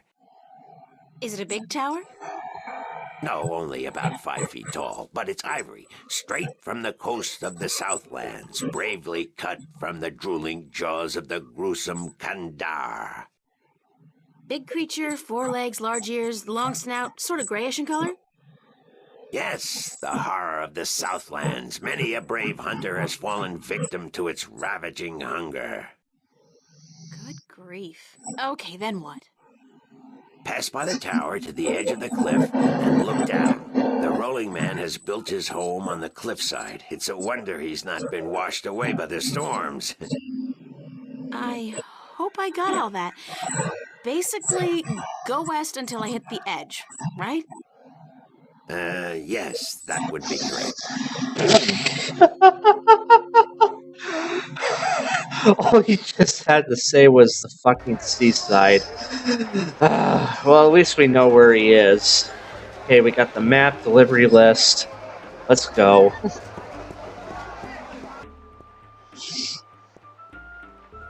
Also, by the way, when he said, you know, the livestock have been attacking people, I guess Slink has been in the city quite recently. Thank God. Great view. Back home, a place like this would easily set you back tens of millions. Here, it's probably free. That'd be just rude. It's a brown, slightly cloudy liquor. We're not going to do anything with the bottle. That's probably Mr. Westhouse.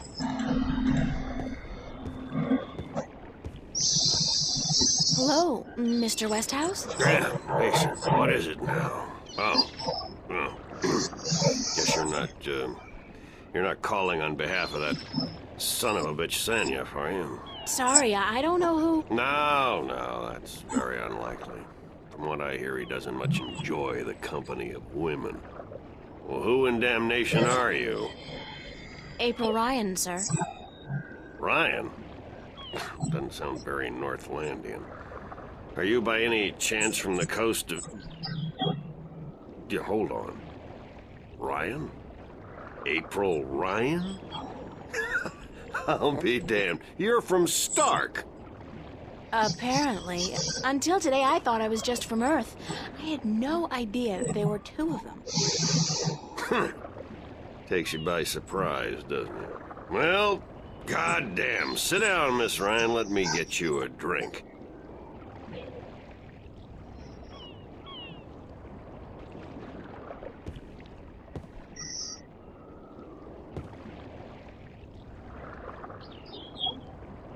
The liquor over here stinks to high heaven. Magic pollutes the purity of the spirit, but I keep a bottle of Glenfiddich for special occasions.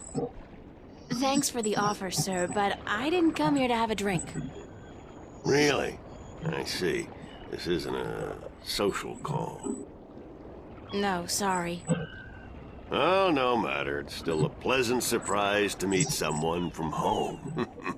Now, what may I do for you? I need to get home, back to Stark. But then again, you're from Stark, so you probably don't know how to get home either. But first, yeah, let's have the delivery thingy. I have a delivery for you. A delivery? When did the U.S. Postal Service start delivering mail to Arcadia? It's from the map merchant at the market. It's just a map. Oh, good. I've been waiting, right? Hold your horses. What are you doing working for the Guild? Are you planning on staying in Mercuria? Nah, I had to get the job to find you. I'd strongly advise against it, Miss Ryan. Arcadia may look like a pastoral fairy tale realm, but it's not. You bleed as easily here as you do in Stark, and magic can do more damage than a gun. I'm not planning on staying, but I had to find you. The map merchant was the only one who knew where you lived, and he wouldn't tell me. So I got him to hire me, and you were the second delivery on my list. Gods. Carrick and his misguided loyalty. I'll have a word with the man. Thanks for the map, though. I collect them. There's not much else to do in this godforsaken city.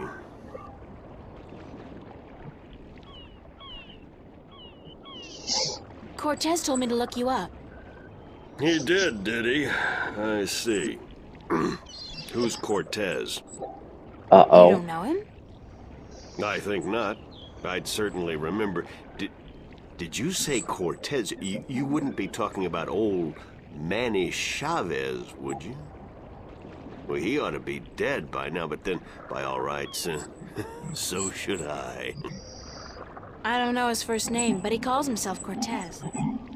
Tall fella, mysterious and elusive, rarely answers a question with a simple yes or no. Smokes like a chimney. Aside from that bit about smoking like a chimney, it sounds exactly like Cortez. Manny. I'll be damned. That old crook is still around. Well, how the devil is he? He's good. Where do you know him from? Oh, my old life back in Stark. We had some exciting adventures, him and I. Actually, he's part of the reason I ended up here. I last saw him in the winter of 1934. What? But that's almost 300 years ago. Yeah. Funny, isn't it? And I'm sure he doesn't look a day older than he did back then. The handsome devil. That does explain well, you, if though. I'm going to accept magic in parallel worlds, I might as well accept people living 300 years. Oh, no, you misunderstand. I'm only 46. I arrived here about 15 years ago, but I left Stark in 1934. Between the worlds, where you dream time has little meaning, I was trapped, you see, for quite a while. For 300 years?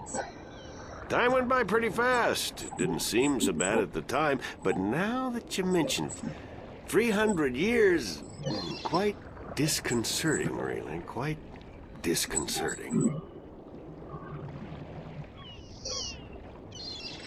How did you end up here in Mercuria? That's quite a story. I won't bore you with the details, but suffice it to say, I was always somewhat of an adventurer.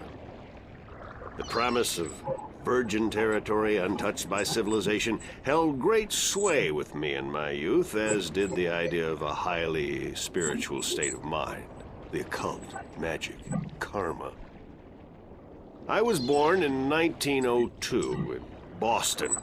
By the time I was 17, I'd put that life behind me. I spent the next 3 years at sea, and then I wandered around Europe for a time. In the early 30s, the 1930s, of course, I found myself in India working as a journalist. That's where I met Manny, and that's where I first heard of Arcadia. I was amazed and quite skeptical at first, but the thought of a whole new world to see, magic... I was a fool, of course, but who knew where my curiosity would bring me? So what happened in India? I've tried to forget about it, to be honest. If I could go back and convince myself not to... but I still wouldn't have listened, of course. The unknown attracts. I ended up in Tibet in the winter of 34, wading through snow up to my chest, thinking for sure that this was it. I was going to die.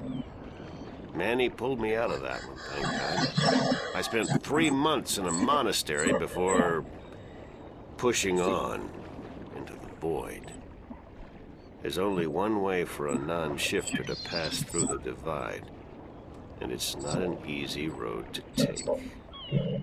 Now, if you don't mind, I'd prefer not to talk about the past anymore. There's more than enough to worry about in the present. Cortez said to look you up when I wanted to go back home, to Stark. Now, why would he say that? I'm not a shifter. I don't know any magic. I'm sorry, Miss Ryan, but you'd be better off asking the Sentinel priests for assistance. Already did. They said I was on my own, that they couldn't help me. Bloody typical. Reactionary fools wouldn't extend a hand to help a drowning man if it violated the principles of their bloody balance. But I can't think why Manny would tell you to visit me in order to shift him. It just doesn't make sense. I should get going. Very well. You're welcome back at any time, Miss Ryan. Any time. Thank you, sir. I'll remember that. Yeah, we need him to sign this as well. Sign this, please. It's just to confirm that I made the delivery. Certainly.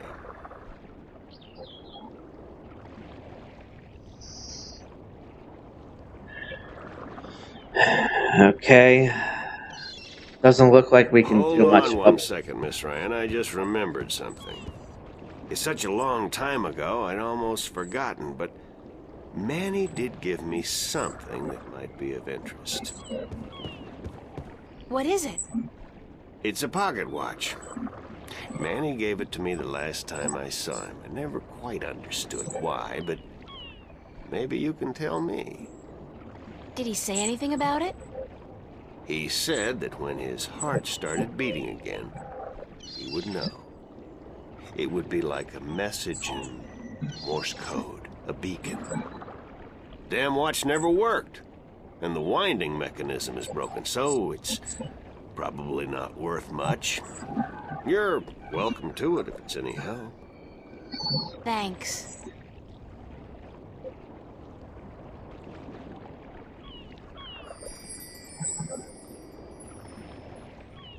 Let's actually take a look at this. It's an antique pocket watch.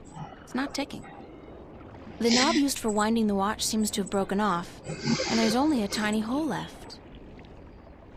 Will this push pin do? If I insert this pin carefully into the hole, like so, and then slowly wind it...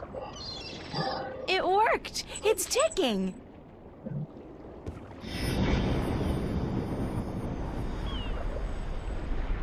I did it! It's a shift! I can go home! By God, it's a shift. I haven't seen one for ages. Why don't you come back with me, Mr. Westhouse? You could say hello to your old friend, Manny. If I tried to step through that, Miss Ryan, I would suffer a most unpleasant experience. And I would be lost in the between forever. Besides, I built this house with my own two hands. I wouldn't want to leave it to these barbarians. And what does your Stark have to offer me? This world is more recognizable to me now. True. Now you go ahead, Miss Ryan. Go back. And don't let your curiosity of the unknown tempt you into making another shift. Thanks for your help. Say hello to Manny for me. Tell him I'm doing all right. And then I said, thanks.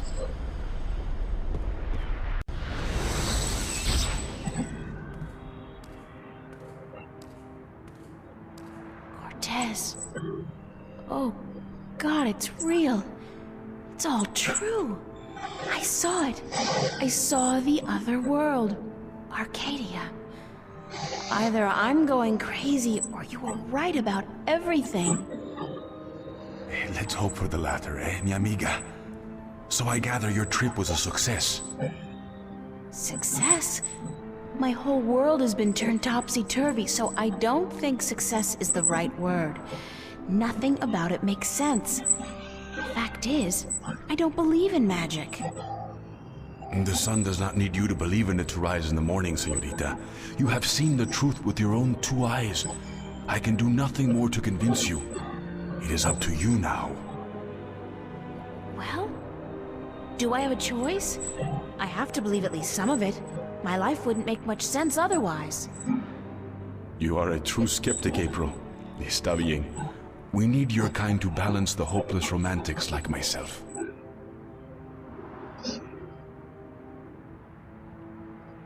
Who are you really, Cortez? Excuse me?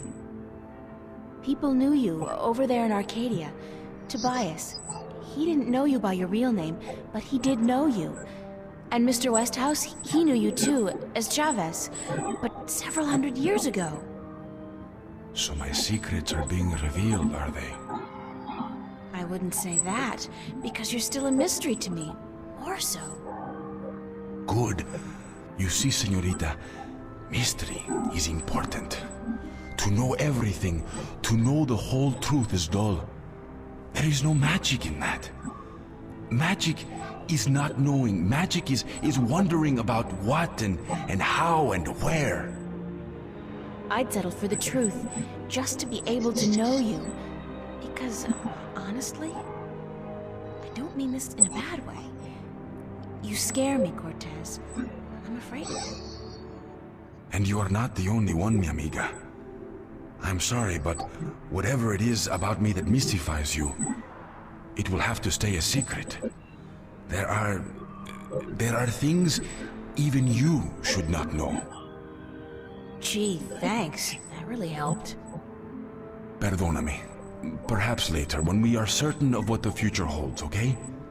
I think I can promise you that, Señorita Ryan, later. But for now, we must speak of more important matters. You helped me back, didn't you? To shift? See? The power is yours, yes? But for now, you need me to focus your powers to call forth your dreams. Dreams? Yes. To travel from one world to the next, you must pass through the world of dreams.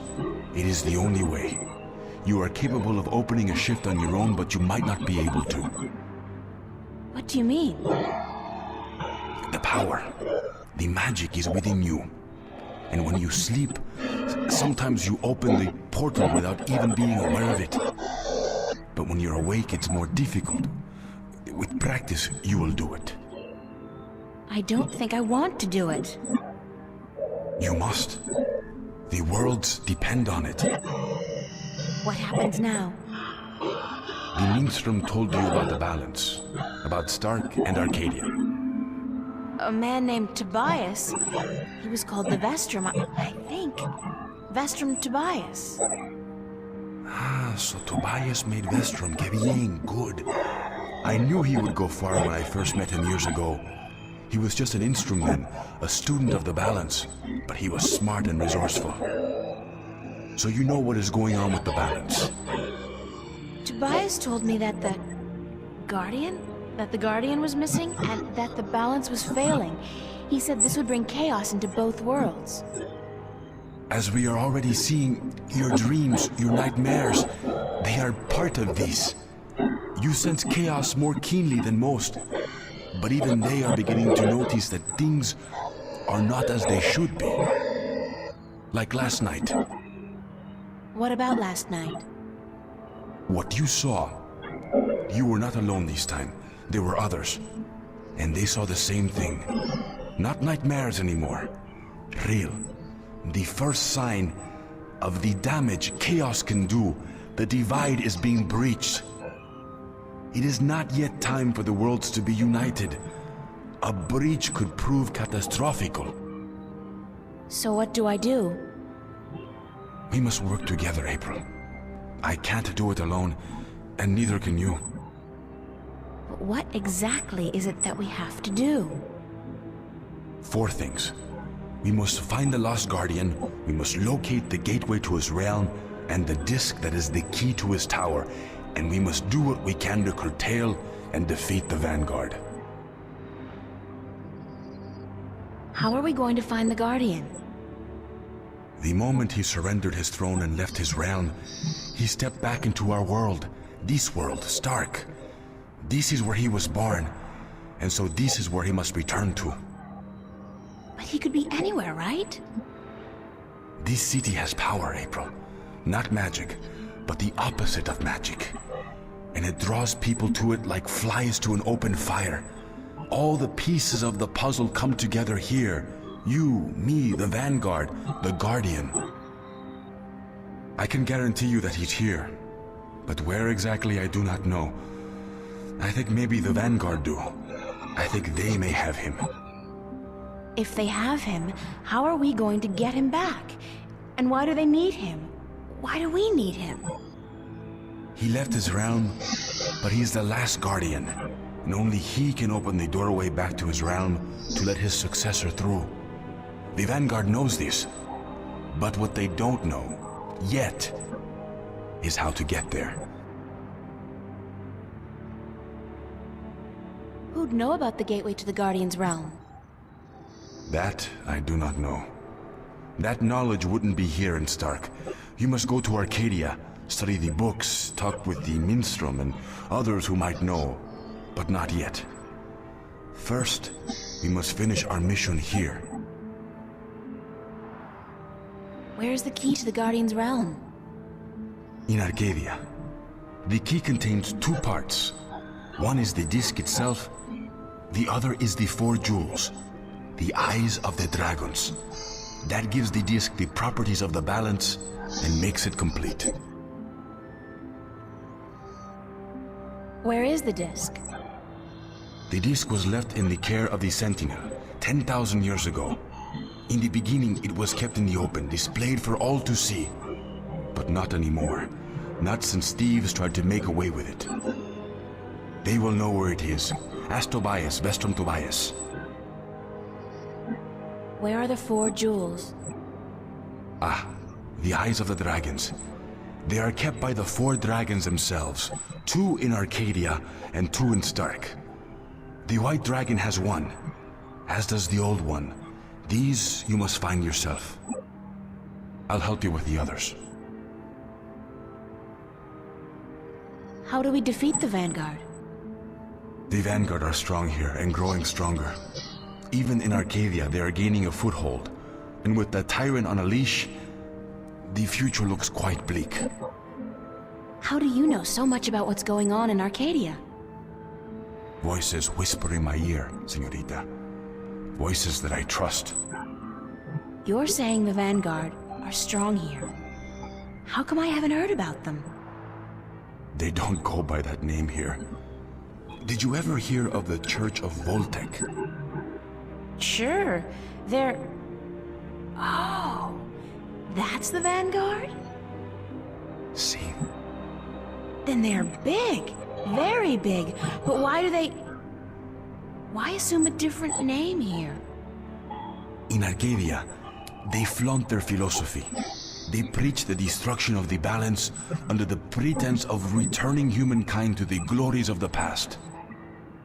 Here, they cannot do that. So they have integrated themselves slowly but surely into society under the subterfuge of the New Age religion. And they've built a financial empire to match governments. They have that much money? The Vanguard own multinational companies. They own planets, April. They own armies. All they need is the balance, and they will own everything. The twin worlds will be at their mercy. So, we basically don't stand a chance, do we? Against an enemy like that. If we hold at bay the forces of chaos, and if we ensure the natural continuation of the Guardian's role within the balance, then they will have lost. How are we supposed to fight this chaos you keep talking about? You're the key, April. You have the power to shift, yes? But there's more to you than that. You are a child of the balance. And you know, that will have to wait. By just being alive, you counter chaos. Without you, last night might have turned out much worse. That tiny breach might have been permanent. I didn't do anything. Then imagine the power you wield when you really do something. Trust me on this, amiga. It's instinctive to you to fight chaos. You see it so clearly, and you will know what to do. You are most needed in Arcadia, where chaos is a part of reality. The tidal wave will hit there first, and unless it's subdued before it hits Stark full force, we'll never stand a chance. So you will have to travel to Arcadia after we are done here. Okay, so that's it? Kick some Vanguard ass, find the Guardian, locate the entrance to his realm, and a 10,000-year-old disc and 4 Dragon Eye jewels? And oh, April, make sure you do battle with the physical manifestations of chaos along the way, because hey, that's your destiny. It's impossible, Cortez. I can't do these things. I'm 18, I'm an artist. No, not even that, I'm nobody. You can't place all these responsibilities on my shoulders. I can't carry that much. I will help you, April. Others too, you're not alone. Well, I feel very alone, and I can't even tell anybody about this. Yeah, hi. How are you? I'm the Chosen One. Can you help me save the world from evil and chaos? There is no chosen one, April. There are only those who would and those who wouldn't. You have a choice between the two. You said I had powers, that I wasn't like everybody else. True, but you still have a choice. Prophecies can never unravel the will of a single human. You are one of many possible paths, but unfortunately, most of the alternative paths have been blocked by circumstances beyond our control. The world does depend on you, but you have not been chosen. You choose for yourself what you are and what you will be.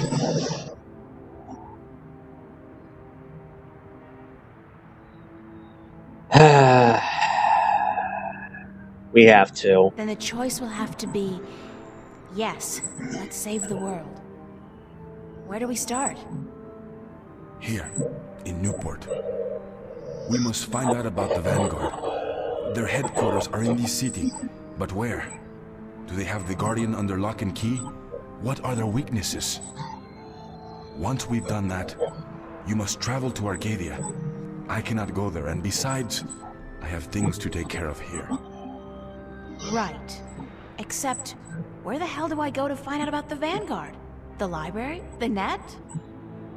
Valuable information is hard to find. Remember the painting I showed you yesterday? Sure. The artist, a boy named Warren. I told you about him, yes? Warren is involved in a lot of activities that aren't exactly legal. He has connections. He can point us in the right direction. All right, okay. Where do I find him? My friend, Father Raul at the Hope Street Cathedral, he's had some contact with the boy lately. Ask him. Wait, did you say Hope Street? Yes. As in the most dangerous neighborhood in Newport? Yes. Is it? I don't usually follow the civic affairs of the city. I remember Hope Street when they first built it, a clean neighborhood. That must have been a very long time ago. Yep. Still, I'm sure you'll be safe. You're a girl, no? A self-respecting gentleman would never harm a girl. It's the self-respecting gentleman part I'm concerned about. Still, I can handle myself. Father Raul, was it? At the Hope Street Cathedral? Yes. He will lead you in the right direction. Help you find Warren Hughes. When you're done tomorrow, we will meet up at the cathedral late in the afternoon. I need to speak with Raul as well. Okay, good. It's a plan then? Enjoy yourself tonight, April. Who knows what the future may hold? Good night.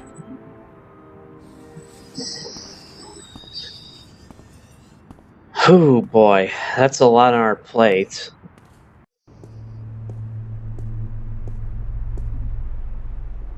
Yep. Saturday afternoon, right, so I get back, no easy task, believe you me, and Cortez proceeds to finally tell me everything. And we have a plan, which sounds good to me, but then I really don't have much experience with plans. I'm usually like, let's do whatever. Now we have a plan, with a capital P even. Basically, find the Guardian, the key to his realm, and the jewels, then find the entrance back there. So, and all while this is going on, I'm supposed to restore balance to chaos and do the laundry, probably. The thing that 2 days ago I had to remember was whether a customer ordered a double decaf latte or a low-fat cappuccino. There's a lot to be said for simple ignorance. Anyways, tomorrow morning I'm off to find whatever information I can on the Vanguard. Yay. Okay, so basically to end this chapter off, basically go to the Fringe Cafe and talk to Charlie and Emma. And that will end the chapter and the session for today.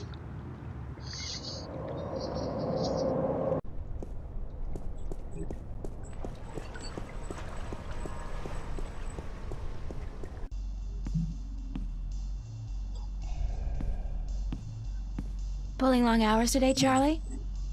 Unfortunately, yeah. Are you staying for the show tonight? What show? You don't know who's playing?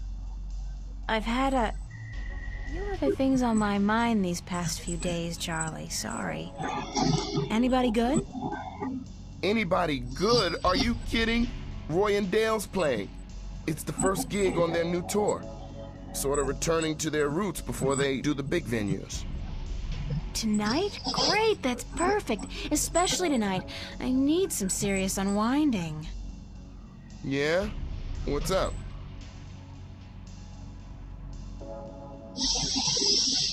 I just had the weirdest experience of my life. Weirder than last night? Much weirder. I mean, it sounded like what happened here could have...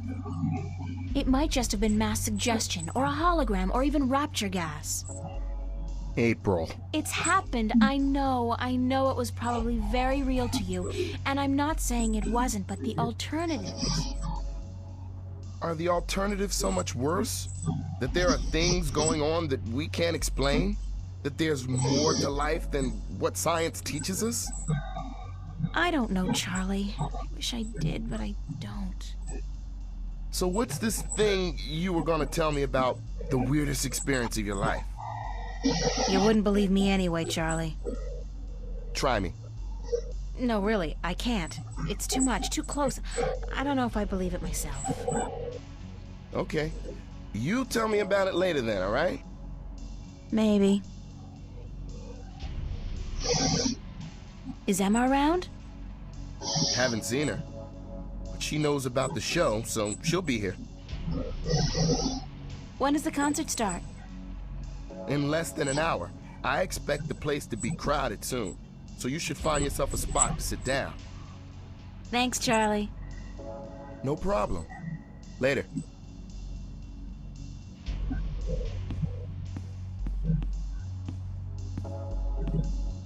Oh, there's Stanley.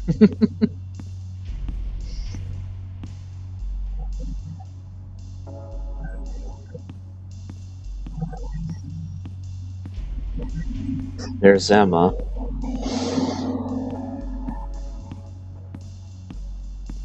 So where have you been all day? You didn't show up at school, you weren't at work, and then Fiona tells me you're out looking for Cortez again, and on top of that, Zach brags about bagging a date with you. What's up with that? Oh, shit! Zach! I totally forgot. He's gonna kill me. If I don't show up, that is. You mean it's true? You have a date with that asshole?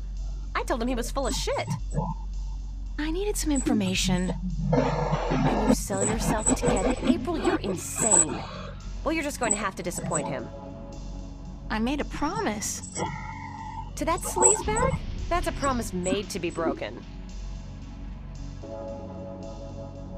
Fuck Zach. You're right. I'm staying here. Fuck him. Good girl. Now, there are a couple guys you should keep an eye open for tonight. Me?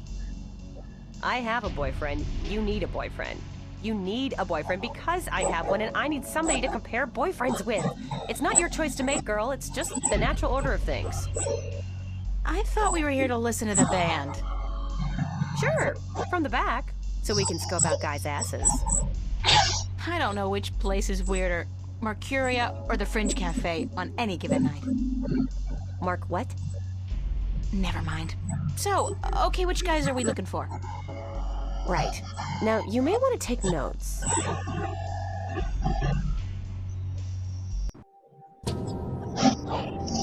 And there we go. Chapter 3.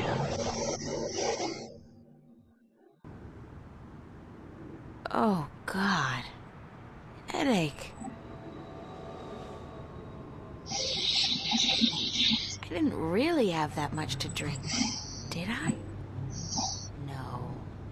But I did travel through a shift into a parallel universe, which would explain this weird compulsion to curl up into a fetal position and go back to sleep.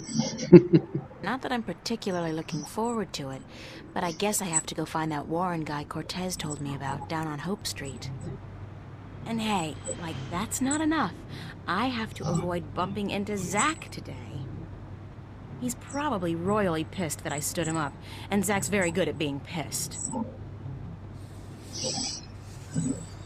Okay.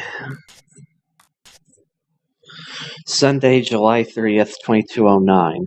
Sundays are made for sleeping in. Sundays are made for walking around baggy clothes, watching movies, nursing headaches, and hanging out with your friends at the cafe. Sundays are not made for going to the worst neighborhood in town to find a kid who might be able to give you the information necessary to infiltrate a powerful cult that plans to take over the known universe. That's what Mondays are for. Okay, so the world's in mortal danger, and the only thing standing in the way of total chaos is me. And this morning I have to go to Hope Street to talk to a priest called Raoul at the cathedral, so that he can tell me where I can find Warren Hughes. Dear Diary, note to self, the next time anybody says the word destiny, run like hell. Alright, I'm gonna leave it off here, and I will see all of you later. I'm back. Alright, folks, you ready